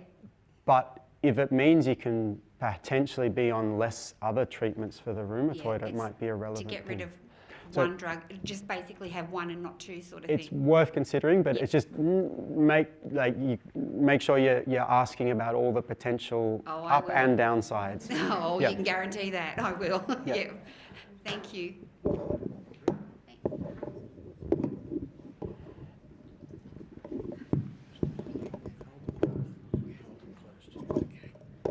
You were talking about the early history of development or knowledge of MS. I'd read somewhere that one of the early methods of diagnosis was putting people in a hot bath and seeing if the symptoms got worse. Yep. Have you heard of that? And is that correct? I haven't heard of that, but it makes perfect sense. As I'm sure everyone's aware of, there's this thing called UTOF. It's called UTOF phenomena, which I wonder whether this was something that was a thing developed by this person called UTOF, and that is that if the body temperature goes up, the MS problems get worse. And that happens, I'm probably sounding like a broken record and you all know the answer to this, but the way nerve signals travel along with myelin, so myelin makes the nerve signals travel quicker. When myelin is lost, the nerve signals travel a bit slower. Now, if there's been a little bit of damage that causes a problem, then it gets better, but the scarring is still there. The nerve signals are still traveling slower, but probably because of the way the brain has worked to get around things, things get better. If you increase someone's body temperature, and this applies to people with MS or without MS, if you increase the body temperature enough, those nerve signals start to travel slower. Now, for someone without MS, they have to probably have a temperature that's so high they're at risk of dying from the high temperature, for the nerve signals to really slow enough for their nerves to stop working properly. But if you've got MS, the body temperature may only have to go up a little bit before you start to notice the slowing that is normal. So I suspect it's just one of those things that you can show that there must be something increasing or reducing the nerve signal speed that you notice when we increase the body temperature a little bit. I can tell you that I try on myself, it's working. Yeah. When I was young, I tried it when I started Kesimpta, and I was like first year after diagnosis, I read the stuff about this hot tub, and I thought, what the heck, I'm gonna try it. And far out. I went in, I couldn't get out. Unbelievable. It is something, it's really working. Maybe not for everybody, but for a lot of people, not. Yeah.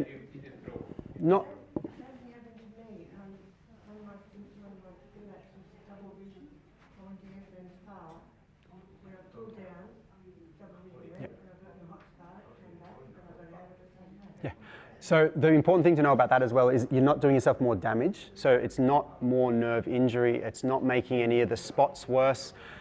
it's always going to be just a momentary feeling of it being worse. So don't worry, like if you're doing that or exercising and your body temperature goes up and you feel worse, it's not doing you any harm. So it doesn't mean you need to avoid those things as long as you realize you just have to rest and it'll get better. Hi, thank you so much for your presentation today. I just wanted to give a reflection and just say that it's so refreshing to hear about research into progressive MS. It's really wonderful to hear about it. And not only that, it's actually more wonderful to hear a neurologist talk about how difficult those conversations are with patients. I think everybody that has had an MRI that has been the same as the last one, and the neurologist says, yippee, this is fantastic, has a moment where they really think, oh, am I allowed to say that I don't feel as good as I did 6 months ago or a year ago? Am I making this up? Is somebody going to be questioning my honest appraisal of my body when the neurologist seems so happy that I'm stable when maybe I'm not? So I just want to thank you so much for being a clinician that is willing to have the difficult conversations. The slide you put up about you and the patient talking about it, a lot of people have experienced that. And they often experience the neurologist just remaining silent at the end. So a huge thank you to you for saying that it's really difficult and for allowing yourself to be a bit vulnerable in that moment. Patients really appreciate it. We're not... We don't tend to be very good at saying we don't know, but there's so much... Thank you when you do. There's so much that we don't know. And I think for most doctors, the more they go through their career, the more they realise how little we know. And there is that big disconnect that no one really understands, and I would say you should be pushing us on that and telling us, look, I feel worse. And I think it's an important thing to know, because there might be other things going on that we can then think about looking at that are not MS related that are causing things to be worse, and we should be thinking about that as well. I just have also one other question from the audience about your comments on stem cell therapy generally, but also about progressive MS as well. Yep. So the stem cell therapy, so firstly, I think we think about it, it needs to be thought about as it's another one of the immune system modifying treatments. So there is stem cell research in some conditions where they're actually looking at using stem cells to regrow things. Certainly in Parkinson's disease, people have tried putting brain stem cells into the brain to regrow some of the things that were not working, including a trial that was done in Melbourne at Royal Melbourne. Stem cell treatment in MS is not that, it's the immune system that we're working on, and it's basically, I'm sure these are things that everyone knows as well, but what it is we wipe out the immune system and then we re-inject into the patient the immune system stem cells, which then go into the bone marrow and regrow the immune system. And when it regrows, it's the person's own immune system still. So there is, in some kind of blood cancers, they actually use other people's stem cells, which is another level of risk above that. But as the immune system regrows, it's kind of, the concept is that it's reset to not be less likely to cause the autoimmune thing. So we know it's a highly effective treatment in active or relapsing remitting MS. The evidence for it being useful in progressive MS really isn't there. And so I suspect a lot of that may be because it's not, there is something going on that is not inflammation driven. And so that if we fix what the immune system's doing, we might not be doing anything to that type of aspect of progressive MS. So I know people, that there are people who may have some progressive elements to their MS, but still a lot of active inflammation. So if someone's getting lots of new spots on the scans or contrast enhancing spots and other treatments are not working, even if they've had some progressive disability, that it may be a treatment that works then. But I think particularly in the group of patients who have things worsening without the scans worsening, we don't have the evidence that says it's going to work, which is unfortunate. But the discussions I have with patients in that situation is, look, it's a highly effective, powerful treatment in the right circumstance, but if you don't have active inflammation in inverted commas to treat, it's treating with stem cells is going to open you up to all the potential life-threatening side effects, which are there. It's not a super high risk, but it's certainly another level up from all the other MS treatments without really any realistic idea that it's going to help things.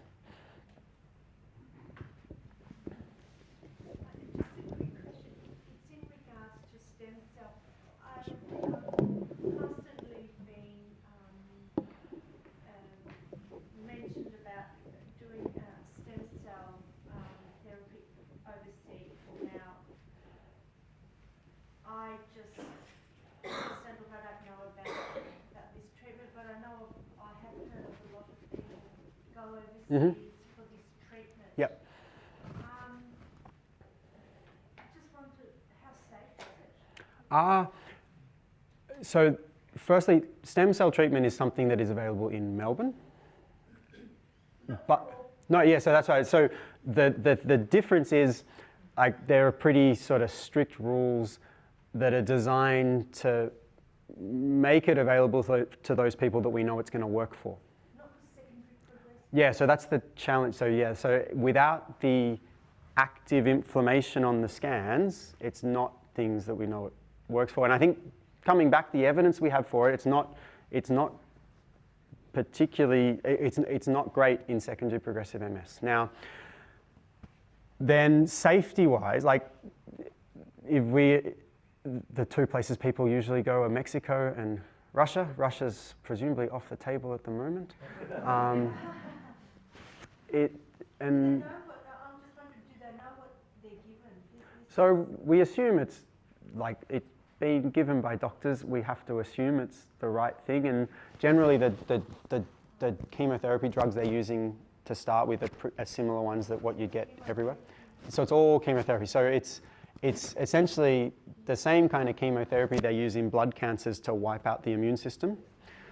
And this is where the risk comes from. So people have died having stem cell transplants in MS. People have died in trials that have been done as well, so even in pretty strict situations. And this is why I tend to be, in my practice, when I tend to be pretty, I don't make it sound worse than it is, but I think we have to be honest about where we're coming from when we're saying, look, we don't think it's a good idea.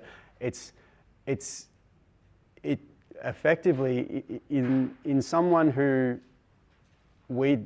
doesn't fit those sort of inflammation criteria that we know it works for, the stem cell treatment then is going to open up to the potentially not insignificant risks.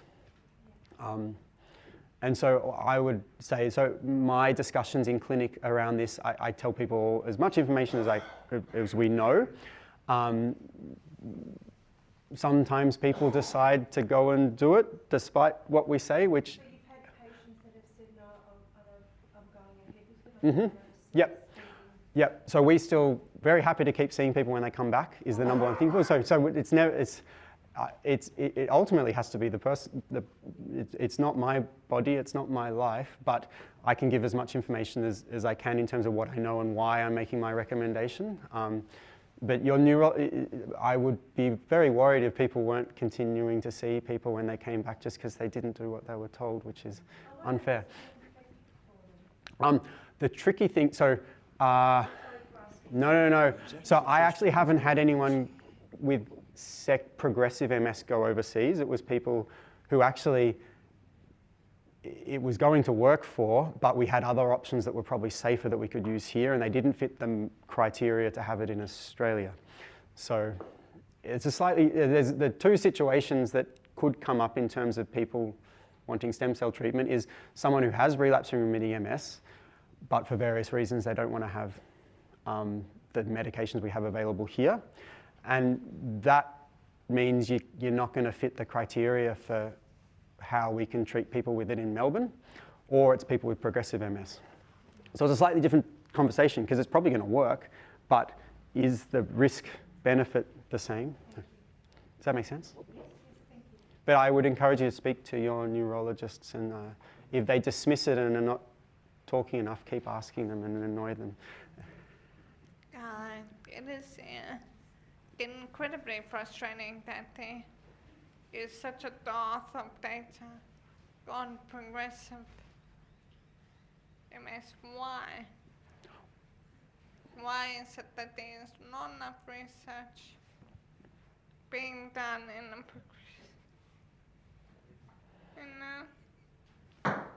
progressive? Yep. So you mentioned, so there is a dearth of data in progressive MS.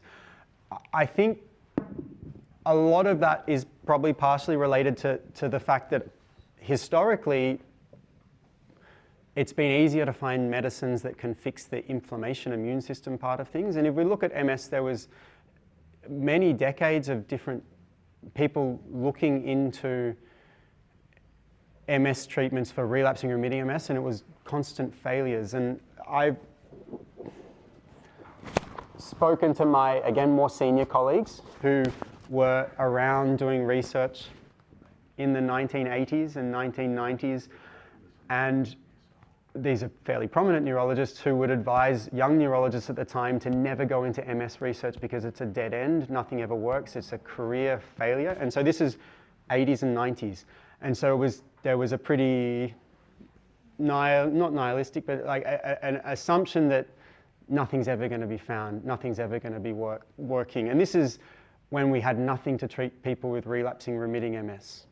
Now, you go forward 30 years from then to now, where we have all these very effective treatments. So what that's proven that idea was completely wrong, and that it's incredibly frustrating, I'm sure far more frustrating for people in your situation, the lack of, number one, knowledge and the lack of options for treating progressive MS. I think that history of the fact that people didn't listen to that, to the nihilism and wanted to keep trying and kept looking at things has led to the position we're in now from a relapsing remitting MS perspective. And the hope would be that we find the same thing. Like, so there is I think there's that feeling of, look, we still keep trying and nothing's working. We still can't, we haven't found this magic thing that can make a massive difference. It's very easy to feel that that's how it's going to be forever. But hopefully we see a thing that's similar to what's happened in relapsing remitting MS, and that with perseverance over time, we find better options. And I think, like, we look at a lot of the work that's going on is really in this field of progressive MS, because that's where we don't know enough, we haven't solved things. So I know there's a dearth of options and knowledge. Part of that is because it's a really hard thing to work out, but there's a lot of people working on it. I think a lot of the work going on to try and find things that can help people is in this field internationally. If we look at other neurological diseases that are in this inverted commas neurodegenerative realm, unfortunately it's very similar to progressive MS in that we've been looking for things for a long time and we still can't find it. And the parallels between MS and those conditions is that there still isn't we still don't know everything about why the diseases happen. So it's unfortunately common amongst a bunch of different neurological illnesses that we don't know enough. And it's easy for me to say that and talk about that because I'm not sitting in your shoes, but there's a lot of work going on. We'll just take one more question. I think we've had a pretty good round of questions. Thank you.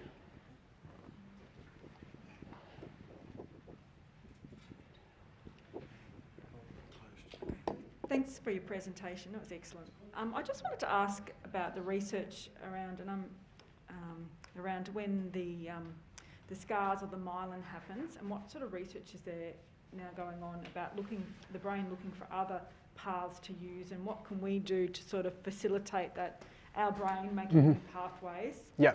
And to send messages So it's to other parts of really our bodies. good question. So that's probably the tricky thing with all MS, relapse remitting or progressive, is once the scar is there, and it doesn't go away. And even like if we go back to like the scans I put up at the start with a brain that was full of inflammation, you can have a scan that looks like that but have almost no symptoms. But then you can have a scan that only shows a couple little spots and things are really bad. The the concept, I think what you're getting at is the concept of plasticity, or is what it is, and this is common to a bunch of different neurological conditions. We see this in stroke as well, in that the brain can certainly recover, and it's not usually the recovery of the area that's been damaged, it's the fact that the brain works out ways around the damage.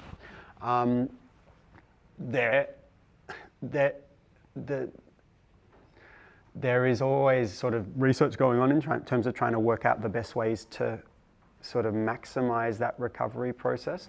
It's still probably a little bit unpredictable in terms of how I see things, and you can have two spots that look the same that have a completely different outcome down the line.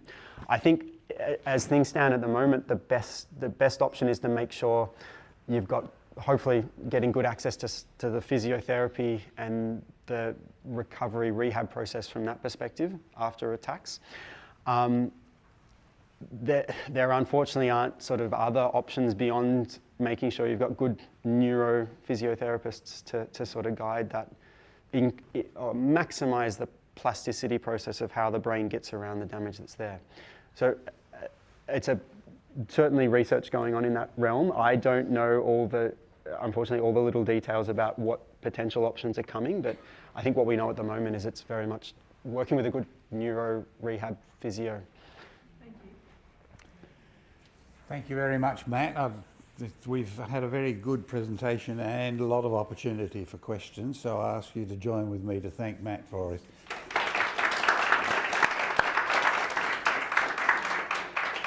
And I'm sure he's going to hang around for a little while if any of you want to ask more personal questions. And thank you very much. Token of our thanks. Thank you very much. Thanks for inviting me. Thanks, everyone. Now, thank you, ladies and gentlemen, and good afternoon. Our third speaker today, Sally Shaw, is somebody who many of you will have heard speak before. Sally is a very easy speaker to listen to, and somebody who manages to put quite complex relationship issues in an understandable form. Thanks. She's a Melbourne-based psychologist, heads up an organisation called Focused Health Psychology, which is a group which specialises in neurological conditions like MS. And Sally says that one of the things she seeks to do in life is looking for opportunities to increase the wider community's knowledge of positive psychology and its application to real life. So I invite you to welcome Sally, who's going to talk about, in these days when it becomes increasingly difficult to get hold of a specialist, what you can do to help yourself or what you can do to help someone else who has MS. Sally, and welcome. Thank you, Nigel. Thank you. Would you like me to use that one? Do you want me to use that one? Yes. Thank you, Nigel. Thank you, everybody. Can everybody hear me okay? Yes. Wonderful. I would like to start today by thanking Nigel very much for inviting me. I'm thrilled to be here, and how good were the first two speakers. So no pressure at all on me, but I'm hoping that, and also the one after lunch. So let's all acknowledge that this is the hardest gig because everyone wants a nap, and now our tummies are full. So I'm going to try and keep you with me, but if you're not off, I also understand. I won't point you out. Maybe, we'll see. So just be careful. I appreciated Nigel giving me some direction about what I might be might be of value for me to talk to you about today. And the topic given was helping yourself or someone close to you. And I took it very much from the perspective of psychological and mental health, which I think we can all do a little bit better in. And it's sometimes a really good idea to discuss this concept in real terms rather than what I casually refer to as breakfast television terms. You know, the types of stuff that we hear about on television all the time, the things that we should be doing to make this better for ourselves. I'm hoping today that you will leave with a couple of little things that you can actually go home and try in order to increase the level of your mental health and well-being. So, as a further introduction, I do work with a couple of other psychologists, and you may have heard of them also, Siona Alalio and Liel Bridgeford. They're fabulous, fabulous psychologists, and they are equally as passionate as me in working in this space. We are slowly becoming more and more comfortable talking about ourselves as psychologists with lived experience of either MS or disability, and we see the space growing, which is really fantastic. This idea that society is getting on board with the fact that people with lived experience of disabilities or neurological conditions can also offer great value in professional spaces. So the three of us have that lived experience, and we find that it's really important to find other professionals who might get that extra layer of understanding. We focus on people with MS, other chronic neurological disabilities, and people with broader disabilities. As Liel speaks, she's a fierce advocate in the world of disability. She spoke to a group of MS nurses recently about her experience being a disabled person, and one of the very brave MS nurses, I thought, said to Liel, in front of all the other MS nurses, could you tell me, should I be referring to my clients as people with disabilities, or should I be talking about them as disabled people? And Liel, not skipping a beat, said, well, you should probably ask them what they would like you to refer to them as. But she said, but if you're talking about me, I like to be called a disabled person, which surprised me because I've spent all my professional years saying person before disability, person with disability. And Liel said, I am disabled by this society, and that's why I refer to myself as a disabled person. And I was like, oh, I'm going to have to go home and process that, because I think that's fantastic, and I think we feel it coming.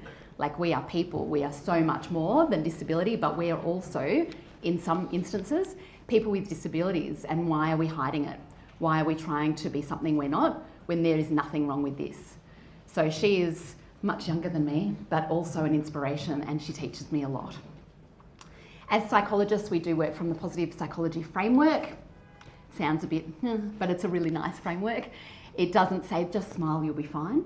It talks about how it's really important to look at the way we think about things and how that can impact on our experiences. We use CBT commonly, although it's not great for everyone. We also use ACT therapy, which I personally think is a great therapy when we're working with people with MS and other conditions, because it talks a lot about accepting what's out of your control. And what do we know when we're diagnosed with MS? Man, that uncertainty and that sense of not having control over something is pervasive. So ACT therapy really helps us work with clients to look at ways of living a life in accordance with our values, in accordance with our strengths, and just living large, while also being cognizant of the fact that we're dealing with challenges. It's a little bit about how we work. Today, the overview is a quick look at what do we mean by mental illness and what do we mean by mental health. And these two things are very different, and it's important for us to know the difference, I think, when we are trying to attend to our own levels of mental health. We're going to be looking at some of the symptoms of poor mental health in yourself or in someone close to you. So I know we've got lots of people here today that are people with MS or disabilities or a variety of things going on, and we've got also lots of family members and carers. And as both parties, we might also know of other people that could use a bit of assistance sometimes. So how do we support them as well? What are we going to do about it in terms of increasing our own levels of mental health? I want to touch on this concept of psychological resilience. A lot of these terms are terms that kind of talk about the same thing. So I want to really narrow in on what we mean. And then, of course, at the end, we're going to have a look at helpful contacts. Please do raise your hand or just yell at me if you've got a question during this, because I can just keep talking. And it's okay for you to interrupt and we can clarify something. Or if you've got a question or a comment, if you hear me talk about something that you have an experience in and you want to share, everybody would love to hear it, because it's really important for, like, half of the benefit of a day like today, I'm sure Nigel plans the breaks accordingly, is for us to be able to talk to each other and get a little bit of experience from this person or share a bit of a story over here. It's such an important part of a day like today. So what is mental illness? So this is mental illness. These are diagnosable conditions that affect thinking, feeling, mood or behaviour, or a combination of these. Diagnosable. They're complex. Most of the time they're complex mental health challenges over a sustained period of time.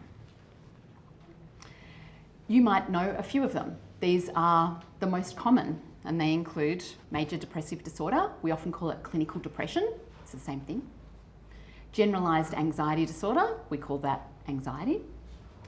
And panic, social anxieties, phobia-related disorders, these are the most common mental illnesses. These are diagnosable. They're complex and they present symptoms that are very distressing over a sustained period of time.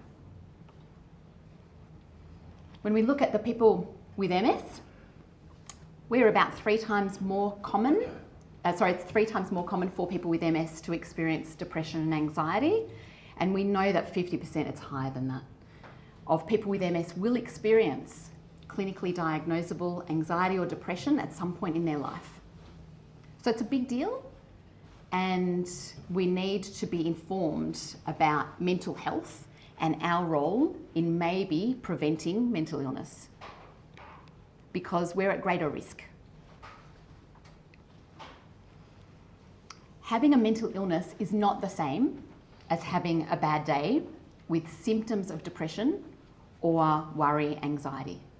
So I don't want to say that having a day where you have symptoms of depression, when you're feeling really low or highly anxious, I don't want to say that's fine, that's nothing. That's bad, but it's very different to having a mental illness. So a lot of us experience symptoms of depression or anxiety from time to time. They're symptoms of depression and anxiety, but you need a lot of those symptoms over a sustained period of time to give you the label of mental illness. So symptoms of these things are hopefully mostly manageable, but we need to be aware of what they look like so that we can have a little red flag, so we can be aware of a change in us, a change of mood or a variety of other symptoms that we'll get to, so that we can attend to it, and so we can maybe put into place some preventative strategies so that we don't have too many bad days. Does all of that make sense? Yeah. Am I telling you everything you already know? Yeah. Are you awake? This is important. Okay. What is mental health? This is quite different. Mental health is not just the absence of mental illness. So if you do not have a clinical diagnosis of depression or anxiety, that doesn't just give you an automatic tick in they're really mentally healthy. It doesn't. So we have mental illness, you have it or you don't. Mental health, everybody has a level of mental health. It might be a really poor level of mental health, but you still have it.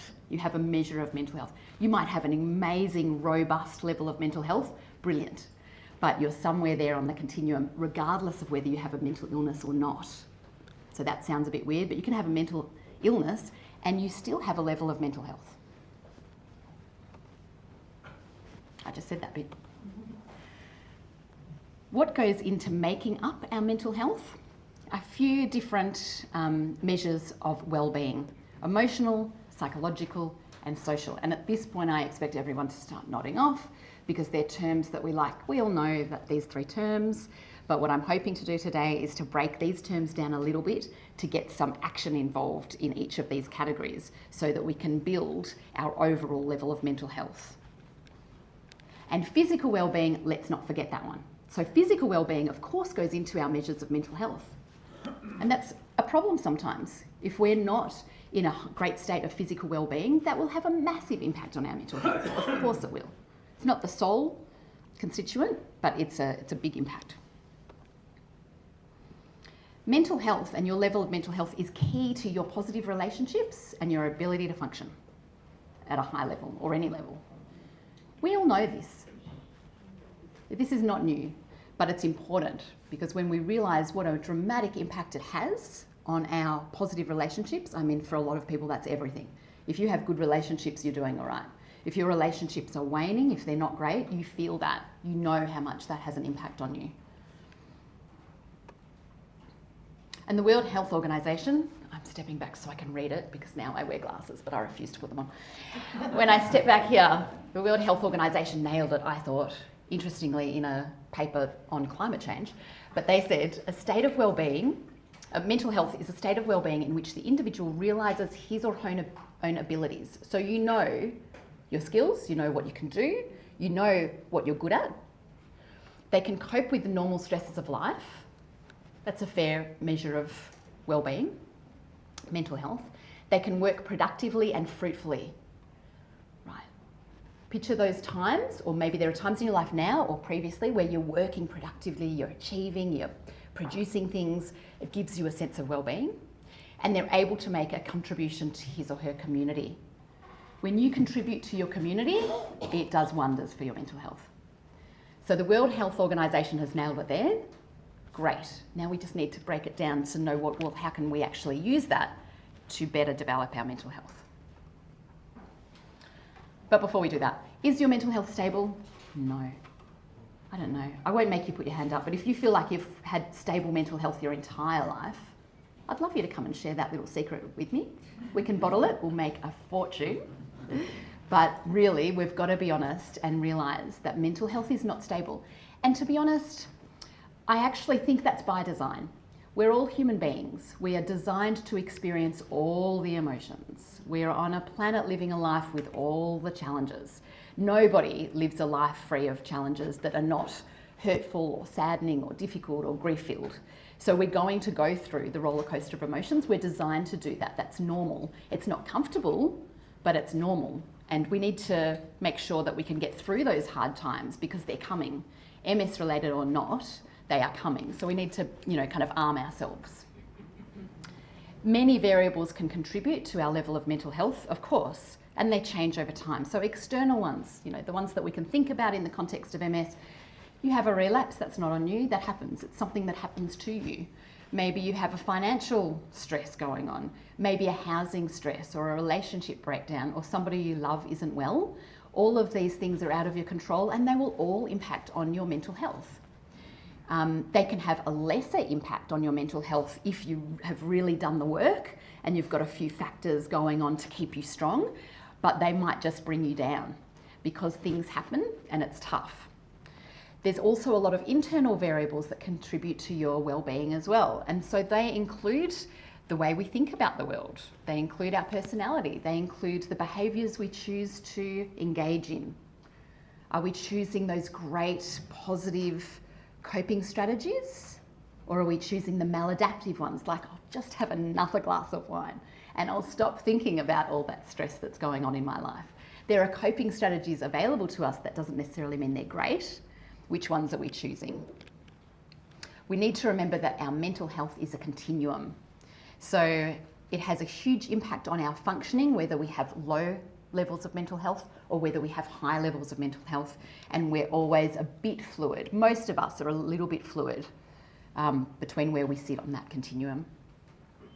So what are the symptoms of poor mental health? Let's have a look. And just reminding people that we are not in bed, we are waking up. Here we go. Significant tiredness. I'll try and sound more like, not like one of those apps. And getting snoozy. Significant tiredness, lacking energy. I'm trying to sound upbeat. Are you any of these things right now? Do you have problems sleeping? Do you have some confused thinking going on? Do you have a reduced ability to concentrate? Are you feeling overwhelmed? Have you noticed some sex drive changes? Now these are, interestingly, symptoms to give us little red flags about poor mental health.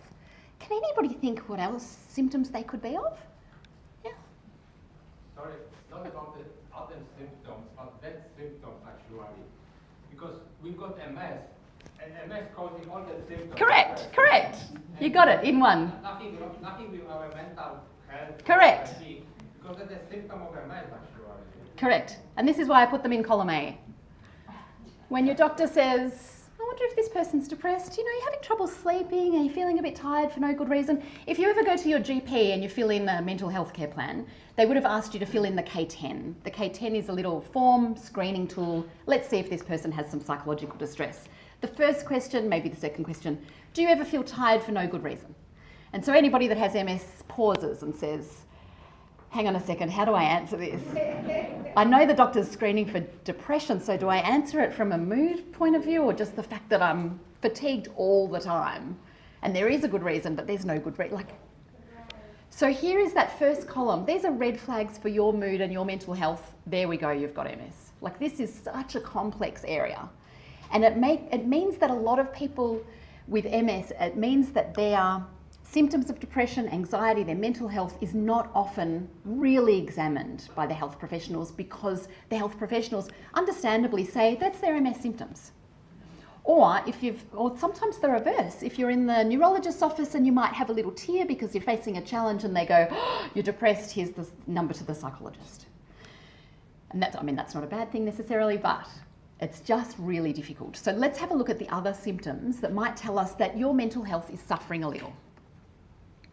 I kind of group them. Excessive fears or worries. That makes sense? If you're really feeling anxious, we've all felt it, but if it's excessive, it's, oh gee, this is worse than normal. I'm waking up and my first thoughts are fear or around worry. I'm going to bed and I'm having trouble sleeping because I'm worried about certain things. Feeling sad or down in that persistent manner, and extreme mood changes of highs and lows. These might be symptoms that you're not used to because of your MS stuff that might be more related to your mood and your mental health. Not finding joy in the things that normally bring you joy. I can't tell you how important this is, and papers have shown us that this is important for people with MS. This one. There was a study, and I won't be able to tell you which one because I can't remember, but in a previous presentation I've given that said, couldn't we screen people with MS for depression on 2 questions? One was, are you feeling sadder than usual? And the other one was, are you experiencing joy in things that normally bring you joy? And just asking those 2 questions often led to the same diagnosis as asking a big battery of questions for depression or anxiety. So this one's a really important one for people with MS we've found in the literature. So if you say to yourself, well, I'm really not finding joy in the things that I expect to find joy in, that's something to really take notice of. I had a client once who I really thought he was depressed, and we talked quite a bit about the fact that I thought that maybe he was depressed, and he kept saying, I'm not depressed, I'm just like, I've been diagnosed with MS, it's a big deal, I'm having reaction, that's fine. And I get it, like, yeah, you're allowed to have a reaction, you're human, you're meant to feel something when this happens. But I was just working with him gently, saying maybe there's a bit of depression. And then he went to the footy one weekend, we'd worked for a while together. He went to the footy one weekend and he came into my office that week and he was like, I went to the footy. I said, how was it? He goes, my team won. I go, okay, well, what's going on? He goes, I didn't care at all. I sat there. I knew I should have been excited. I knew I should have felt, I'm in the crowd, everyone. I felt nothing. And I thought, man, maybe she's right. And I felt a little bit smug, which was not a thing a psychologist should say, but I did. And so then we were able to work on it. It was great. We had some positive outcomes. But that's a really important one to remember. Do you notice, or, keep it in the back of your mind, are you withdrawing a little bit more from friendships, from friends? Are you avoiding? Now, this is particularly hard following COVID because we all withdrew from everyone because we had to. And we actually got to a point, not everyone, but a lot of us, we got to a point where we didn't mind that. We actually, that was kind of good. And since then, we've actually been able to have a little bit of a plausible reason for, look, I'm not going to come, I'm not feeling particularly comfortable, my last, vaccine was a long time ago, or are people wearing masks, whatever, but we've been able to get out of things much more easily. People understand. We're not as criticised, mostly. So we just have to be mindful. Are we doing that because we don't mind a little pyjamas on the couch tonight? That's what I'll be doing. Or is it because this is a red flag and we're struggling with something?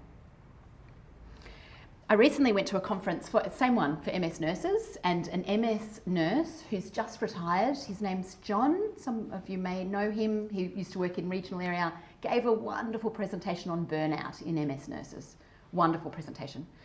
Now, he spoke a little bit about his earlier career in a different area, not working with people with MS, but in a different area, where he was a much younger nurse and he gave it his all. He still gave it his all to retirement, but he was giving it his all. It was a really difficult job.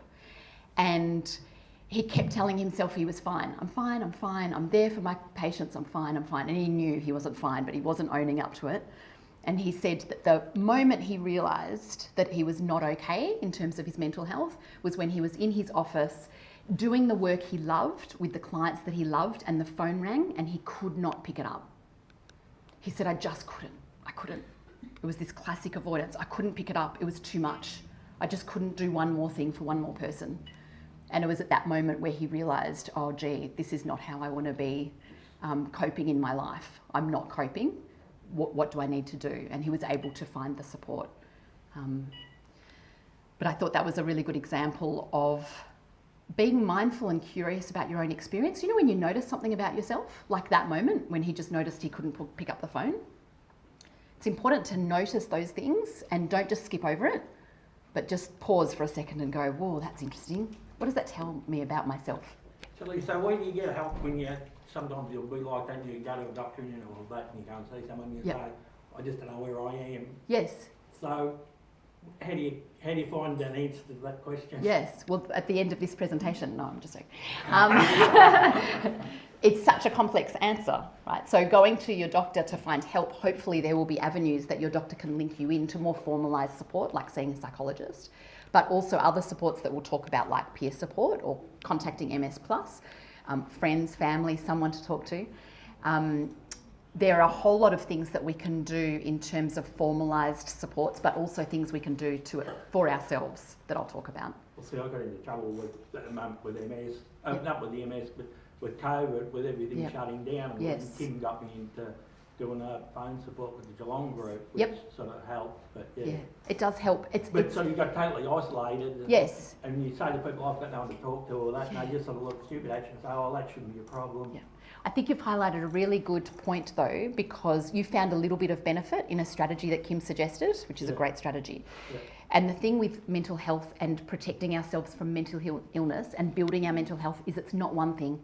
It is a multitude of little things. Yeah. So that one is a big one, but there are other little things that we can all try and do for ourselves and link into supports to get them to help us to do as well. The thing is to find the first one to get you on the track. Now I've got a partner here, and that's made a big difference. So, huge difference. You know, but until you can get that and someone to talk to, and that sort of people just ignore you and say, oh, you know, you just got to talk to someone. But then when you find someone to talk to, when no one wants to talk to you. And another point is that when you are at your lowest of your lows, you don't feel like being the squeaky wheel and asking again and again and again for somebody to take notice and help you. You get knocked back that way. You just think, what's the point? What's the point of it? Yeah. The other things to look for are problems with alcohol or drug use. So legitimately, are you having one extra glass of wine than you normally would? It's a red flag. Just be aware of it. Everyone's laughing. There are people giggling here. You're enjoying the wine, aren't you? That's okay. But just be mindful of it. How much am I having? Is this normal? Is it an indicator that things are a little bit rocky for me at the moment? Are you having major changes in eating habits? Some people report an absolute loss of appetite. Some people do a whole lot more comfort eating, depending on their mood. And is there excessive anger, hostility, or violence happening for you, or are you seeing it in someone else? Because of course, these are symptoms of a lowered mental health state. If you're seeing it in someone else, and we've all seen in friends and family these little red flags, I think it's important for us to be aware and maybe check in with them. We'll talk about that later. Also, I wanted to pop this dot point, of course. Is there any suicidal thinking happening? Now, I want to acknowledge that this is not an easy topic, and if anybody needs to just get up and have a little walk, I completely understand. If you want to talk to me afterwards, that's fine too. But I just want to make the point that it's really important that we're aware that suicidal thinking is not about having a gun and you're about to use it. That's kind of an old-fashioned idea of, well, if I don't have a gun and I'm about to use it, then I'm not suicidal. I don't want you to fall for that, because sometimes we can see this little creeping in of unhelpful thinking, which is around, the very earliest signs are, if I went to sleep tonight and didn't wake up tomorrow, that'd be okay. Now, I want to acknowledge that's not suicidal thinking, but it's also something that needs attention, because that's not fun. Nobody wants to go to bed thinking, I wouldn't mind if I didn't wake up. That's not okay. And there's help for that. There's help to help shift your mood to get you out of that spot. And that spot continues down to thinking about how maybe people in your life would be better off if you weren't here, or maybe it would be just easier to not live with this pain. There are so many different things that can classify as difficult thinking around suicidal thought. So please just be aware of that. And we're talking all about these things as signs of poor mental health and things that we need to just be aware of so that we can get some help. If these things are happening for more than 2 weeks, and maybe even less than that. If you're noticing a few of the right-hand column, we've probably got most of the left-hand column already because we have MS, but if you're noticing a few more than usual, it's time to act on it. It's time to say, well, this is rubbish. I don't want to live with these things going on. I didn't mean that literally, but I want to change this and I want to have some help. And there are better ways to function in the world than living with this. Oh, and then it comes out a little bit. And then will it change? There we go. So without going through all of these words, stay with me, stay awake. This is basically a nice kind of colourful picture of the mental health continuum, where, believe it or not, the vast majority of the population are in that middle section called surviving. Now, I don't know about you, as much as I love Survivor, the show that Paul talked about earlier, I don't want to be in surviving mode. Like, I want to be up at excelling. But can you imagine being in excelling? Look at those dot points. Cheerful, joyful, energetic, this is all the time. High performance, float, fully realising potential. Wow, we can all aspire, right, to that one. But I think if we're somewhere between surviving and thriving, that's where I would want everybody to aim for when you are somebody living in Melbourne or surrounds, in busy lives with a chronic health condition. I want you to be somewhere in there. Because, I mean, look at surviving, it's not very aspirational. I'm a little bit worried, I could be a little bit nervous, but it's also human, right? So we have worries in life. We do, we all do. That's okay, that's normal, unfortunately, in a way. To all have a little bit of worry, a little bit nervous, you can get a little bit irritable, you can experience a bit of sadness. There might be some trouble sleeping, a bit distracted, but really we want to be pushing up. We want to be doing the things that we can do to get into that thriving state, where you're feeling more positive, where you're calmer. Being calm is a wonderful thing. Sleeping well would be good, etc. We certainly don't want to be in crisis, and that's the one under the red one down the bottom. I hope you can read it. If you can't, I know the slides will be available. I think, looking at Nigel, they'll be available. Yep, perfect. So, how do we help ourselves or someone close to us? The first step is really about the information, knowing and understanding the key components of mental health. We're going to go through them. They're the boring terms to begin with, the social, psychological, emotional health and physical health or well-being. But we're going to break it down so it's a bit more tangible. But we need to understand, where does our mental health come from? Because it comes from somewhere and it can be shaped, and we need to know how to shape it. And we're going to do that by knowing and practicing daily activities and habits that help just build that, to give us that psychological resilience, to make us just that little bit more robust. I often talk about it as bricks in a castle, or those big blocks of bluestone. If you consider one little strategy to be one block and just build up a whole lot of blocks, so that when somebody fires something at your castle, you don't bring the whole thing down. You take a blow and you feel it like a challenge. That's tough, but you're still there and you're still going. So we need to do lots and lots and lots of little things to help maintain a good sense of mental health and well-being. Be accountable. Now remember, I'm talking about mental health. I'm not talking about mental illness. I am not somebody that says, well, if you just pulled your socks up and put a smile on, you wouldn't be so depressed. That is not how I work. But I think in terms of building our mental health, we're as accountable for that as we are for physical health, for doing what we're able to do to look after our bodies. We need to do what we're able to do to look after our minds as well, and to look after our families, to look after our friends. We should have some accountability in showing ourselves some compassion and looking after ourselves. And you need to know when to get some extra help. We just covered that, by the way, so I hope you've got that down pat now. Some little red flags, some little symptoms, or little, that's not really me, being really curious about ourselves. I feel uncomfortable, I don't normally feel this way. Maybe I need to reach out and get some help. It's not as scary as you think. So what are the key components of mental health? If anybody wants to stand up, stretch, I don't mind if you do it while we're, okay. Emotional well-being. So emotional well-being, if we talk about emotional well-being, it's pretty much, we ask people, are you happy? How are you going? The neurologist will say to you, how are you going? You go, well, yeah, I'm okay. And then they go, tick, they're emotionally fine. Great. Because if you don't say, I'm depressed and I can't get out of bed, you must be fine. You're fine, you're okay. We measure it in happiness levels. Oh, I'm pretty happy. Great, phew, that's lucky. And our interest in things. Are we still interested in things? Are we going to work? Are we catching up with family? Are we doing things? Are we leaving our house? Are we, oh yeah, tick, tick, tick, great. But what emotional well-being really refers to is a bit around happiness and our ability to engage, but it's also about recognising, expressing and modulating emotions. And these are big concepts. So this is about actually knowing how you're feeling moment to moment.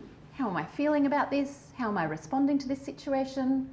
Am I feeling sad? Why do I feel sad? Can I express my sadness to someone else? And the regulating means, am I expressing my sadness at appropriate times? Am I expressing my anger when actually I should be angry? Or am I pushing it down?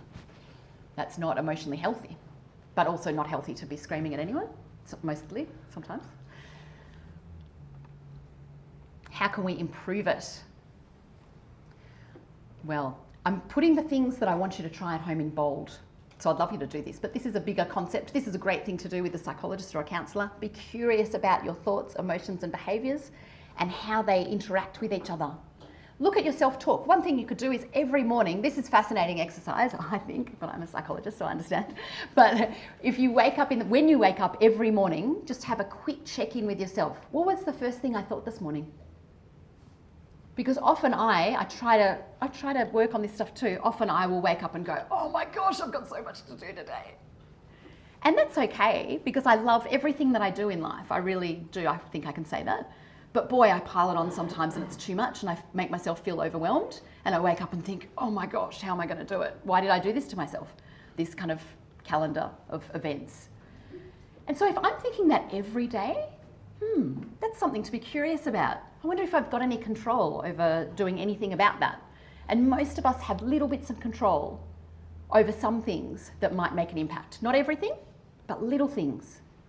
So if you can, I didn't even put it in bold, but if you can, just take stock every day. What is the first thing that comes to mind? Because that's not you, that's your mind, which is a whole other esoteric kind of concept to talk about. But your mind presents you with a thought when you wake up. You don't think to yourself, I'm going to think about how overwhelmed I'm going to be this morning and think that. You don't. Your mind just presents you with something. So what is your mind presenting you with? Is it overly positive? Is it overly negative? Is it neutral? Is it something that you're looking forward to? Is it a deep, deep worry? It's really interesting to have a look, and I would encourage you to do that because you can change it. One of the best things we've learned in psychology over the last 20 years is that you can choose the way you think, which is extraordinary. It takes a lot of work, but you can change the way you think about things. It's hard, it's really hard, but you can do it. Engage in mindfulness. Okay, so mindfulness is not meditation. Meditation's fantastic. Do it if you want, but meditation is really about going inward, quiet, still, inside. Mindfulness is about looking outward. Where are you? And one of my clients said to me, I practice mindfulness. Basically, I look at my boots and I say, where are my boots? Oh, I should be there. So if my boots are in the car, I should probably be in the car with them and thinking about the road. If my boots are at the children's birthday party, I should probably try to be here with my mind too, not worried about what that woman said to me on the bus the other day. So I love that. Know where your boots are and be there. That's what mindfulness is. And that will contribute to emotional well-being. However, I don't even want you to do that, although do that. But be outside. Here's an interesting one for emotional well-being. Spend 10 minutes a day outside, if you don't already, and then practice a bit of mindfulness there. For me, it's about walking. Not everybody's going to be walking around the block every day, but I realise that I walk around the block every day, not for physical health, because to be honest, I just walk, I don't run, it's only 10 minutes. But I do it with the dog, and it's not for physical health, although I'm hoping it has some benefit, but it is really about my emotional health. I walk around the block, I breathe in the air, I remind myself I'm a tiny speck of an ant on this land, and nothing really matters too much. Like just rein it in, stop thinking you're that important, like stop stressing about all the things, walk around, listen to the birds. Just to make sure that I link in with Paul's presentation earlier and talk about Succession, if you're not watching it, you really should. I love that show, and it's just dropping an episode once a week, and it's the last season. And so because I can't stand waiting for the week, I also am now engaging in podcasts that talk about the show. Paul is nodding, he knows the one I'm talking about. And the other day, literally just 2 days ago, on Thursday, I thought I'm going to walk 10 minutes around the block, and this is the first time I'm going to listen to the podcast because I just wanted to engage in that world that I miss between episodes. And it was great. I listened to that, walked around the block. I'm just not somebody that normally walks and listens to music or podcasts. And I got back to my desk because I was in a little break, got back to my desk, took the earphones out, and I often talk to myself. No one else is there, it's okay. But I sat down with a smile and said, I can't do that again. And I thought, that's so interesting. I was curious about my experience because I loved it. But I loved it like sitting on my couch in my jammies watching Succession at night. And at 12:10 on a Thursday, I actually find much more benefit in walking around the block, not with noise, just with my thoughts, just processing. It's so beneficial to have 10 minutes with nothing. I've got the dog, she's all right. I've got the cars and the birds. And I realised I would have spent that 10 minutes just feeling probably pretty proud of myself for doing a little bit of paperwork that morning, mentally saying I've done a couple of things that I needed to achieve, and also thinking what I was about to face that afternoon, and I'd stolen that from myself. So I got back to my desk, I only had 5 minutes until a client came online, all on Zoom, and I had to cram what I would have done in that 10 minutes of thinking into those few little minutes. So I can't tell you the benefit of 10 minutes with nothing. It's so noisy up here, and it's so hard to put your phone down and just sit in a chair and do nothing. Honestly, it's so hard. We all know it. But just do it. No TV, no books, no phone, no music, just nothing. It's really hard. That's why I like to do it when I walk, but you know. But if being outside doesn't appeal to you, because sitting outside is just as good for that, doesn't have to be exercise related. It's just about being aware of who you are and processing things. This is the one I want you to do. Everybody, I'm yet to meet someone, so please come and tell me if you don't meet this criteria. Everybody can plan something to look forward to, everybody.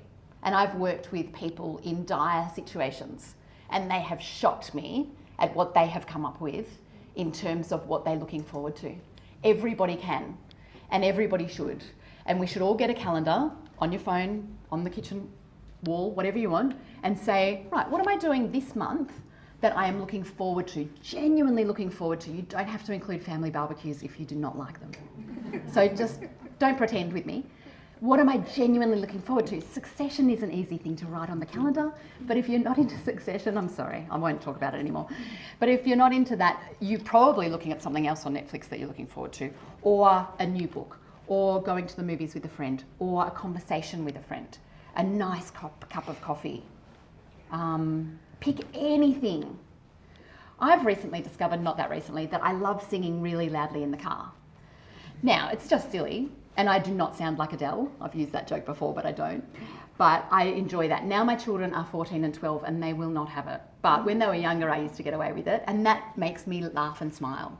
So think of something. Maybe don't put that one in your calendar, but you could. The benefit is in the doing the thing that's going to bring you joy, but this emotional well-being benefit is having something to look forward to. It's so important. You don't rob yourself of it. Go and do it. And practice doing it, because it doesn't come naturally until you're in the habit, and then it comes naturally. Then you don't even have to summon the willpower, you just do it. Psychological well-being. How do we measure it? Is this person functioning effectively? Are they up and around? Are they doing things? Are they engaged? Are they managing their stress? What do we really mean by psychological well-being? Does this person feel that they have a purpose in life? Do they find meaning in things? Do they have autonomy? So does that means, can they back themselves? And are they doing things? Is there a level of independence? And are they confident in what they want to do and how they can do it? And is there a level of self-acceptance? Psychological well-being is a lot around, gee, I like myself. And that's not an easy thing for everybody to say. But liking yourself, or discovering elements of yourself that are likeable, that you can say, oh, I'm proud of that person, that part of me, that's really important for psychological well-being. How can we get it? Look, I bolded the first one. Set yourself some goals. Just have some goals. And then meet them. Make them realistic. Please don't make unrealistic goals, because then you set yourself up for failure, and then the whole psychological well-being thing crumbles. So they need to be realistic goals that you know you're going to meet, so you can tick a box. And if you're anything like me, you like a paper and pen list, you can put a line through it and you feel like, yes, I did something today. So I ask clients sometimes, what are the goals for today? You know, what are you about to achieve? And a couple of clients have given me some really great examples. Somebody said, I wasn't expecting this. I thought she would say walking around the block. But she said, actually, I'd like to drink 2 glasses of water a day. And I thought, oh, well, great goal. Great. I wasn't expecting her to say it. I wasn't expecting it to be something that I had assessed in my mind is quite simple. Like, that's just terrible for me to say that, because that was not a simple goal for her. It's something she's always wanted to do. She knew she needed to be more hydrated, and she knew she'd get a sense of achievement if she did it. So we just wrote up a really simple little table that she stuck on the fridge, and she ticked boxes because that feels good. And she nailed her 2 glasses of water every day and could show me the list when she came back, and she felt good. And she said, now I'm ready for a bigger goal. Brilliant. So she'd instilled in herself a sense of, I can do this, and look at me go. Her next goal was, and maybe people will relate, I would like to have a shower every second day, and I want to wash my own hair once a week. So for the women in the room and for the men, of course, we know that sometimes washing our hair is absolutely exhausting, and you may not have the energy to do it. And it just means you might not be able to use your arms for the rest of the day. However that affects you in MS, but that was one of her goals, and she was able to do it. A shower every second day, washing her hair once a week. Just little things that could rebuild that confidence and that sense of accomplishment. You figure out your goals, whatever they are. Just find some little goals and set them and meet them, and it feels good. Practice gratitude. This is a big one that I love. I should watch the time because I can talk and talk. Set some goals, practice gratitude. Everyone still with me? Awake? Keep going? Okay. I'm a big fan of this. For me, it's about being grateful for things, but it's also about reliving something during the day that made you smile. For me, it's about that, much more so than I'm grateful for food on the table. That's important too. But for me, if I can remember something that made me laugh during the day and bring it to my mind just before I go to bed, if I can actually laugh again, then I know I was on a winner, because you're getting double the chemical benefit of the joy for one instance. There was one moment that made you laugh and you got double the benefit. That's great. If you can think about those things before you go to bed, rather than the things or the worries you've got going on the next day, even better. Yes, Christine? When I go to bed, I say, what was the best thing that happened today? Brilliant. What was the worst thing? Oh. And I've always got, 3 things to choose between as the best thing. Great. Wasn't a bad day after all. Fantastic. Can I ask you why you review the bad thing that happened during the day? To find things aren't as bad as I think. Okay. Yep. Sorry. The lady in the audience was just saying that before she goes to bed at night, she reviews 3 things, 3 good things or 3 bad things, or a combination. The worst thing and the best thing that happened to her during the day, so that she can have a look and just do a realistic appraisal that maybe things were not as bad as she might have felt during the day. Yeah. It's good. It's much better to go to bed thinking about something that you enjoyed. It makes sense, doesn't it? And yet we don't actually do it very often. We go to bed thinking about the things that were pretty awful, or the things that we've got going on tomorrow or next week, or the worries. Those worries are still there. Don't worry. They're not going anywhere. But why they're still going to be there tomorrow morning is my point. You can worry about them tomorrow. But tonight, before bed, think about something that actually was enjoyable, because that also happened. So why not give that a little bit more credit? Stress management and coping strategies.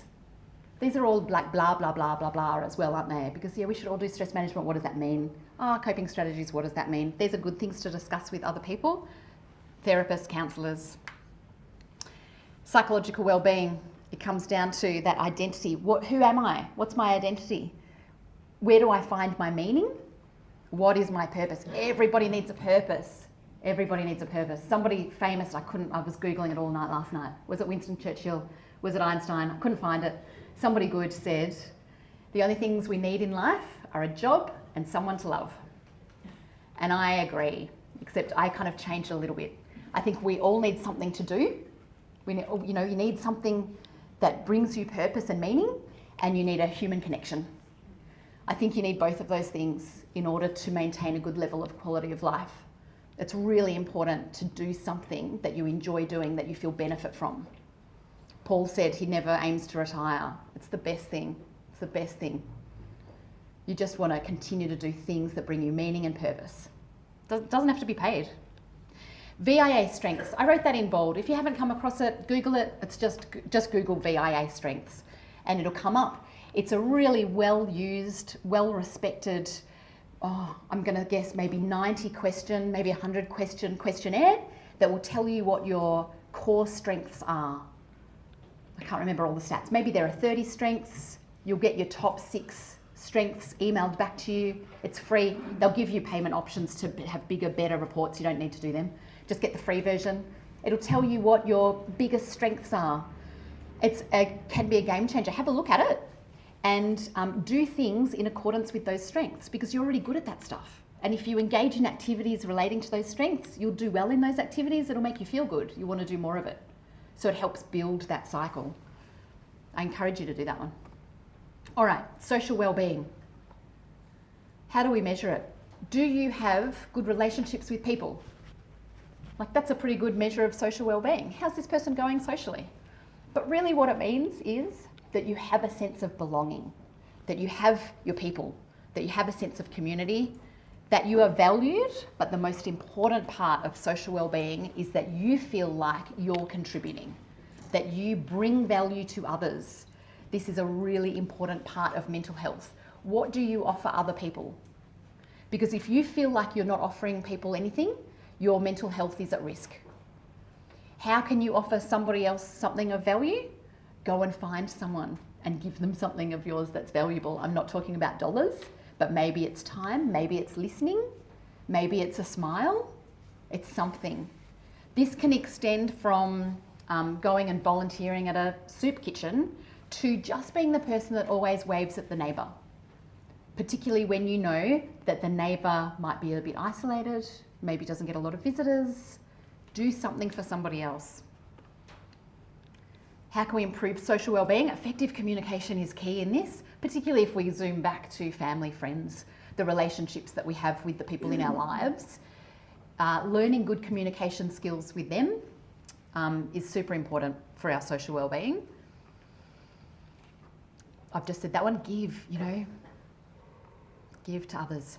So often a strategy that I will talk to clients about, particularly, to be honest, particularly to older men, or men generally actually, is to encourage them. So when men are facing mental health issues or when they are experiencing symptoms of depression, they are more likely than women, but women as well, to withdraw, to be isolated, to not want to talk to other people. And so often we see in research of Australian men in particular that in their 20s they've got heaps of mates and by the time they're 30 they have maybe a handful, maybe if they're lucky. So we really need to encourage men to keep up those interactions with other men and women, have that social interaction. It is very, very important. Something that I've worked on with men who are experiencing symptoms of depression is around encouraging them to engage with other people. It's not what they feel like doing. They're depressed. They're like, I don't want to call anyone. Well, that's what I found out. People just don't want to know you've got mental health problems. Yep. You know, they won't talk to you. Right. They just turn their backs to you. Yes. So how do you overcome that Right. problem? That's not easy. It's not easy. So my advice is often men who are struggling with their mental health know that there are other men that they've come across in their lives that are probably also struggling with their mental health. So I encourage my clients to pick up the phone and do a welfare check on their friends. And not a welfare check, just a check in and say hello. So often, and I've spoken to men who say, oh, all right, well, my brother-in-law, he lives by himself, maybe in the country, and maybe that guy from high school, I know his wife recently passed away. All right, maybe I'll give them a go. So I'm thinking of a particular client. He called a couple of guys that he thought, probably wouldn't mind him calling just to check in. He came back to me and said, oh my gosh, they were so appreciative that I called, that I got a kick out of it. It made me feel good. I called them, I made their day. Nobody had called them for weeks. I felt valuable. I felt like I meant something. It made me feel a little bit better.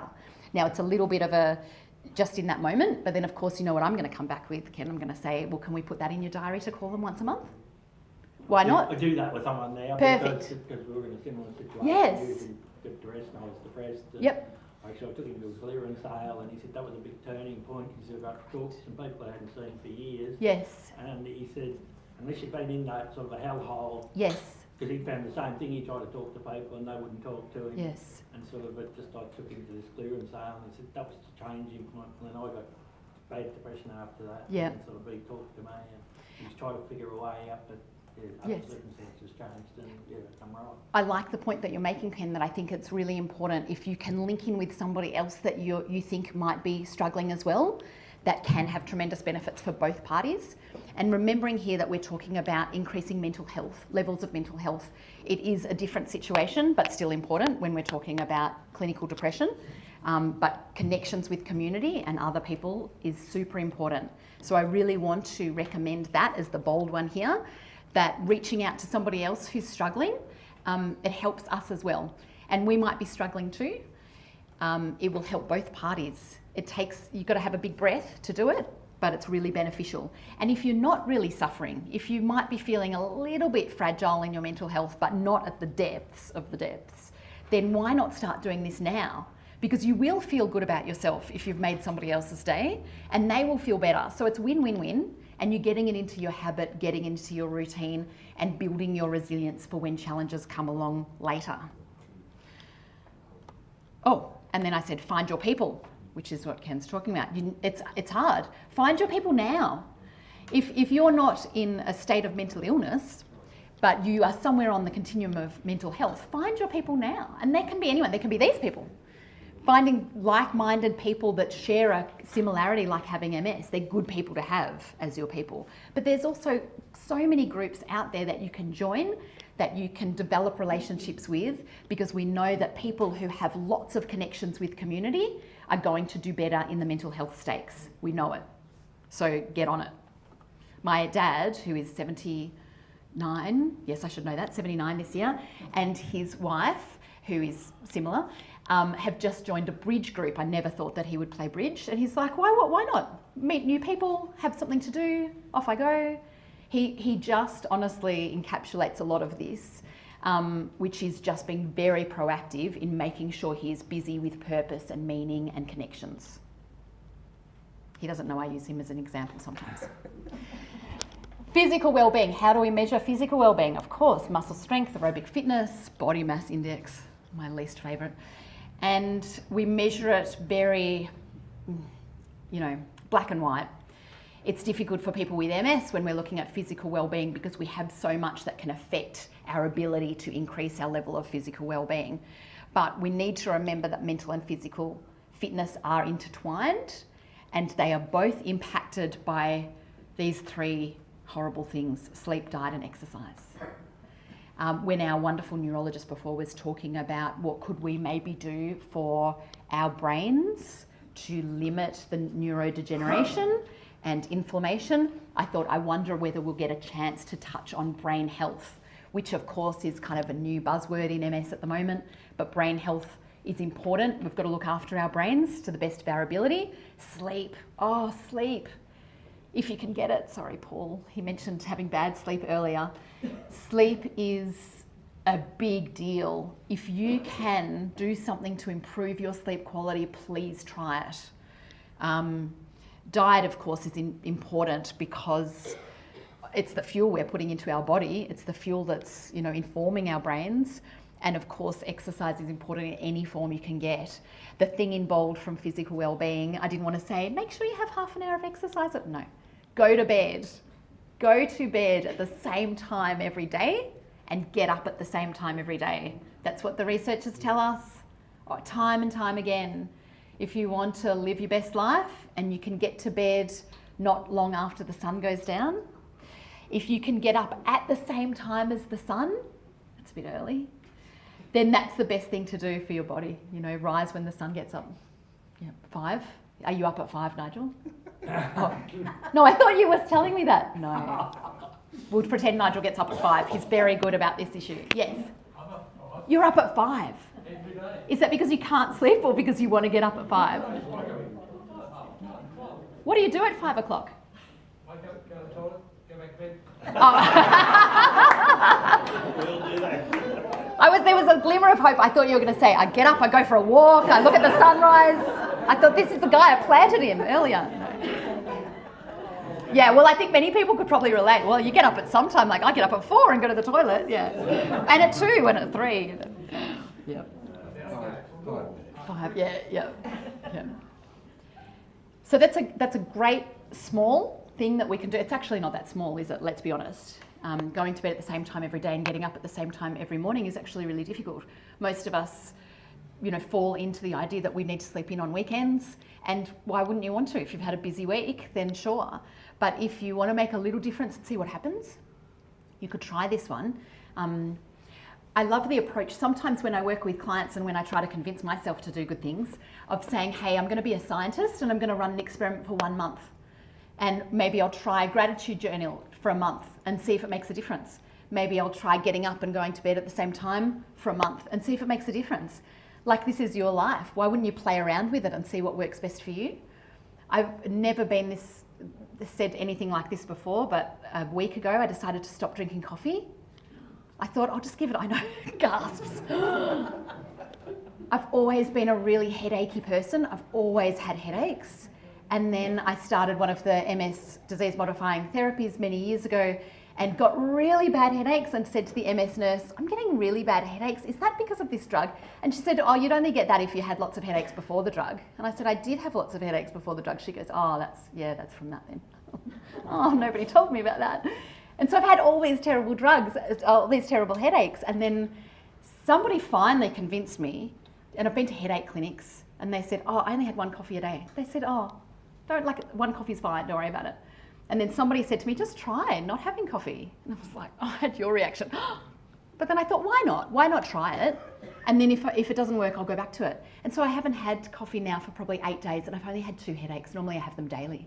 So that's like shocked me. So I'll keep it up for a month and see what happens. And you're awake. I'm awake. I know, and I'm still coherent maybe, but some people are asleep, but that's okay. So I really encourage you to run little experiments in your life and see what happens, because why not? You might feel better on one of these measures. And so the point is, if we can make little incremental differences across all of these categories, then your level of mental well-being will just raise up a little bit. And then that will protect you a little bit from going down into the depths if a challenge comes along, or if something happens, like a challenge coming along. And a recent study, probably not that recent, can't read it, you could probably read it better than me, from 2018, not that early, not that recent. An hour of physical activity a week prevented 12% of new cases of depression. So that's extraordinary. Get outside. A little bit more exercise is always good for us. What can you do? All right, what's the time? Oh, it's 2:25. Be informed about mental health. So you've just now informed, well done. You will get an A. Choose a couple of things. So I've just brought the bolded things into this. This is what you're going to go home and do? I don't know. Can you choose a couple of these? I'll read them out. Choose a couple, put them into your head. You're going to give these a go tonight or tomorrow. Plan for joy.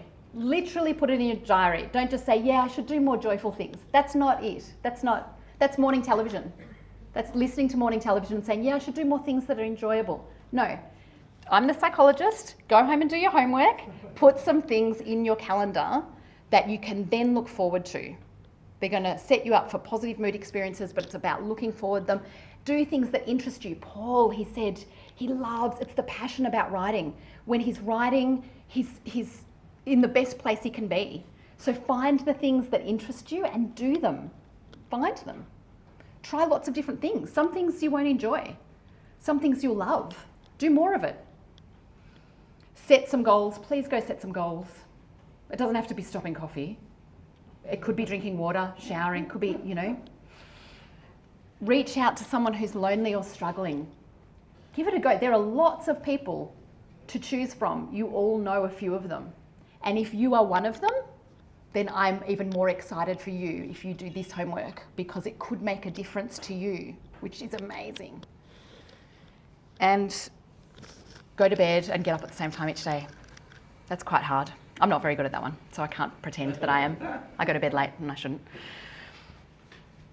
So get some support. Intervention is key for those in crisis, But intervention is also key for those who are struggling with prevention, struggling with building their resilience and building their mental health. It's so powerful, I think, to go and see someone. And so I'll use a psychologist as an example. But you go see a psychologist not because you're mentally ill, but because you actually want to build your mental health. And you go along to them and you say, I want to build my mental health. Can we discuss some strategies that are relevant to you?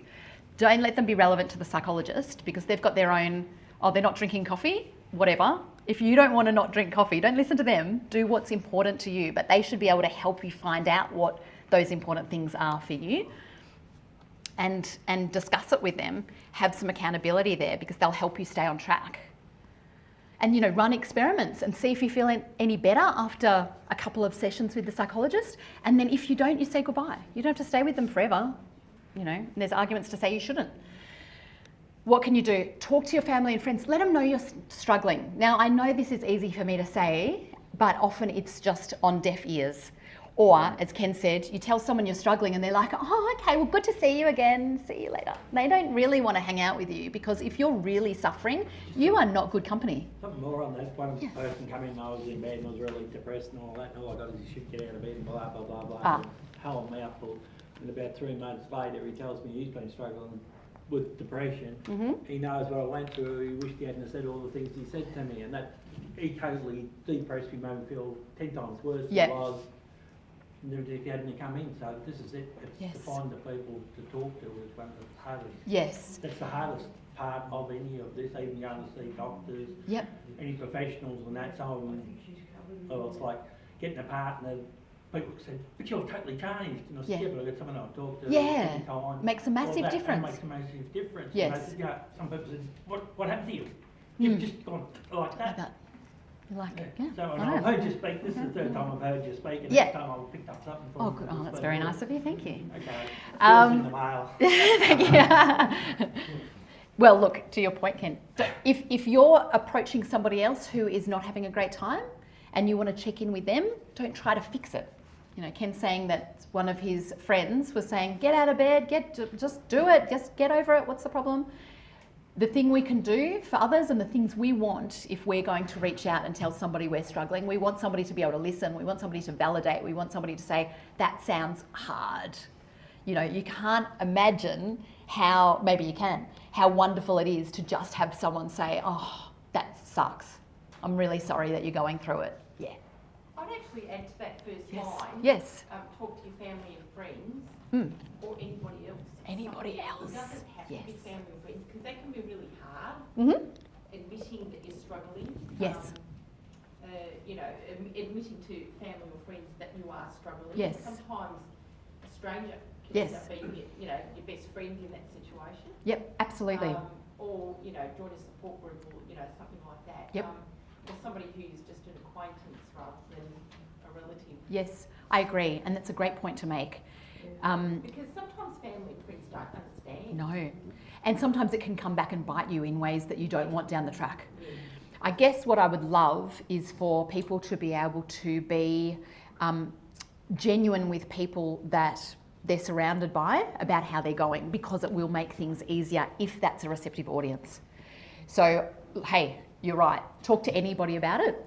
Having it come out of your face is a really good step to then building on and developing new strategies, better strategies to cope with it. So test the waters if you want.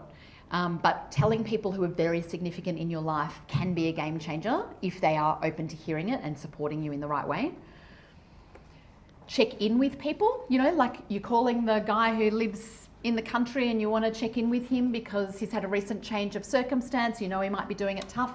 Call him and make it regular. Check in a lot. Speak to your GP. Arrange a mental health care plan. I know we've already touched on this already today. NDIS support will fund psychology if it's related to your goals. I encourage you to put it in your goals so you can access it. Mental health care plans, don't get me started on how difficult that is. I was really pleased the neurologist in his presentation said that Medicare will subsidise your sessions with a psychologist. I don't know any bulk billing psychologists, so there's always an out-of-pocket fee. However, NDIS support is there if you can access that. You do not have to have a mental illness to get help. That's what I really want to come out of today. Remember, mental illness is very different to mental health, and raising our mental health, and there's a continuum. Mental illness is different. We're slowly moving in society away from this idea of, well, I don't have a mental illness, so I can't go to see a psychologist. You don't need a mental illness to see a psychologist. You just want to have a goal of doing something a little bit differently about protecting yourself from depression or anxiety down the track, or actually just increasing your own quality of life. These are the things that we should be talking to health professionals about. Call MS Plus, they're such a great resource. They can really put you in touch with so many different people and groups, and can, you know, the power of peer support is tremendous. Kim is up the back and is going to wave her hand if anybody wants to talk to, is that okay, Kim, did I say that? If anybody wants to talk to Kim, yes. I would just like to say yes, that your presentation, Sally, is absolutely fantastic, and I have got 4 little points that I have got from what you said today. First of all, have effective communication yes, with either family or whatever. Try to be positive. Be involved with others or in other activities, and also set yourself goals. yes. Thank you. That's a great takeaway. Thank you. Now you can print that out for everybody. They can take that home. I appreciate it. I hope the people at the back heard. Yes, thank you. And then lastly, right there at the end, I've just said that you can always call Lifeline, and please don't underestimate them. They're really good. I say that probably because I was a counsellor at Lifeline many, many years, probably 20 years ago. And they are just trained to listen and to hear and validate what you're going through, to allow you to be in the moment with them, to express something, and then just ease that burden for that moment. They do not need you to be suicidal to call them. They just want you to give them a call to talk about something, to ease it so you can keep moving. Don't underestimate that they're there for you as well as for everybody else that is suffering at the moment, and always. So please don't ever feel, you know, embarrassed to pick up the call and talk to someone. Pick up the phone and talk to someone. And there's just my email address. If you have any questions from today, please don't hesitate to grab me now at the end, or to email me with any questions you might have or comments. And you may have questions now. Thank you very much for having me. Thanks, Nigel. And we will just take a couple of questions. Yes. Christy. Sometimes what I do, if I haven't got somebody else to talk to, I'll put a chair opposite and imagine myself in the chair, and I'm just like really, and I'll ask myself counselor type questions and try and work out what's going on, and Brilliant. Brilliant. I love it. That's so good because you're taking... Oh, sorry, Nigel. I'm just going to repeat what Christine said. Christine said if you haven't got anybody else to talk to, you can actually imagine somebody sitting in the chair opposite you, or imagine yourself sitting in the chair opposite you and have that conversation. Yes, and I love it because it's a way of really encouraging your emotional health and well-being by taking a moment for self-reflection, for processing what's going on, for being curious and being an observer in your own life and thinking, what's going on for me there? Shout at that chair, do it. Also writing things down. If you ever, something is, you're struggling with it and you don't know what to do with it, write it down. Then rip it up. You don't need to have it lying around for other people to read, but write it down, get it out. Good idea. Everybody wants to go home, and I understand that. Well, all right. Which one is it? That one. That one. Yes. Oh, there's one more question here. Sorry. I can speak to you. Oh, sure. So join with me and thank Sally for a... Thank you, guys. Thank you. Thank you, Nigel.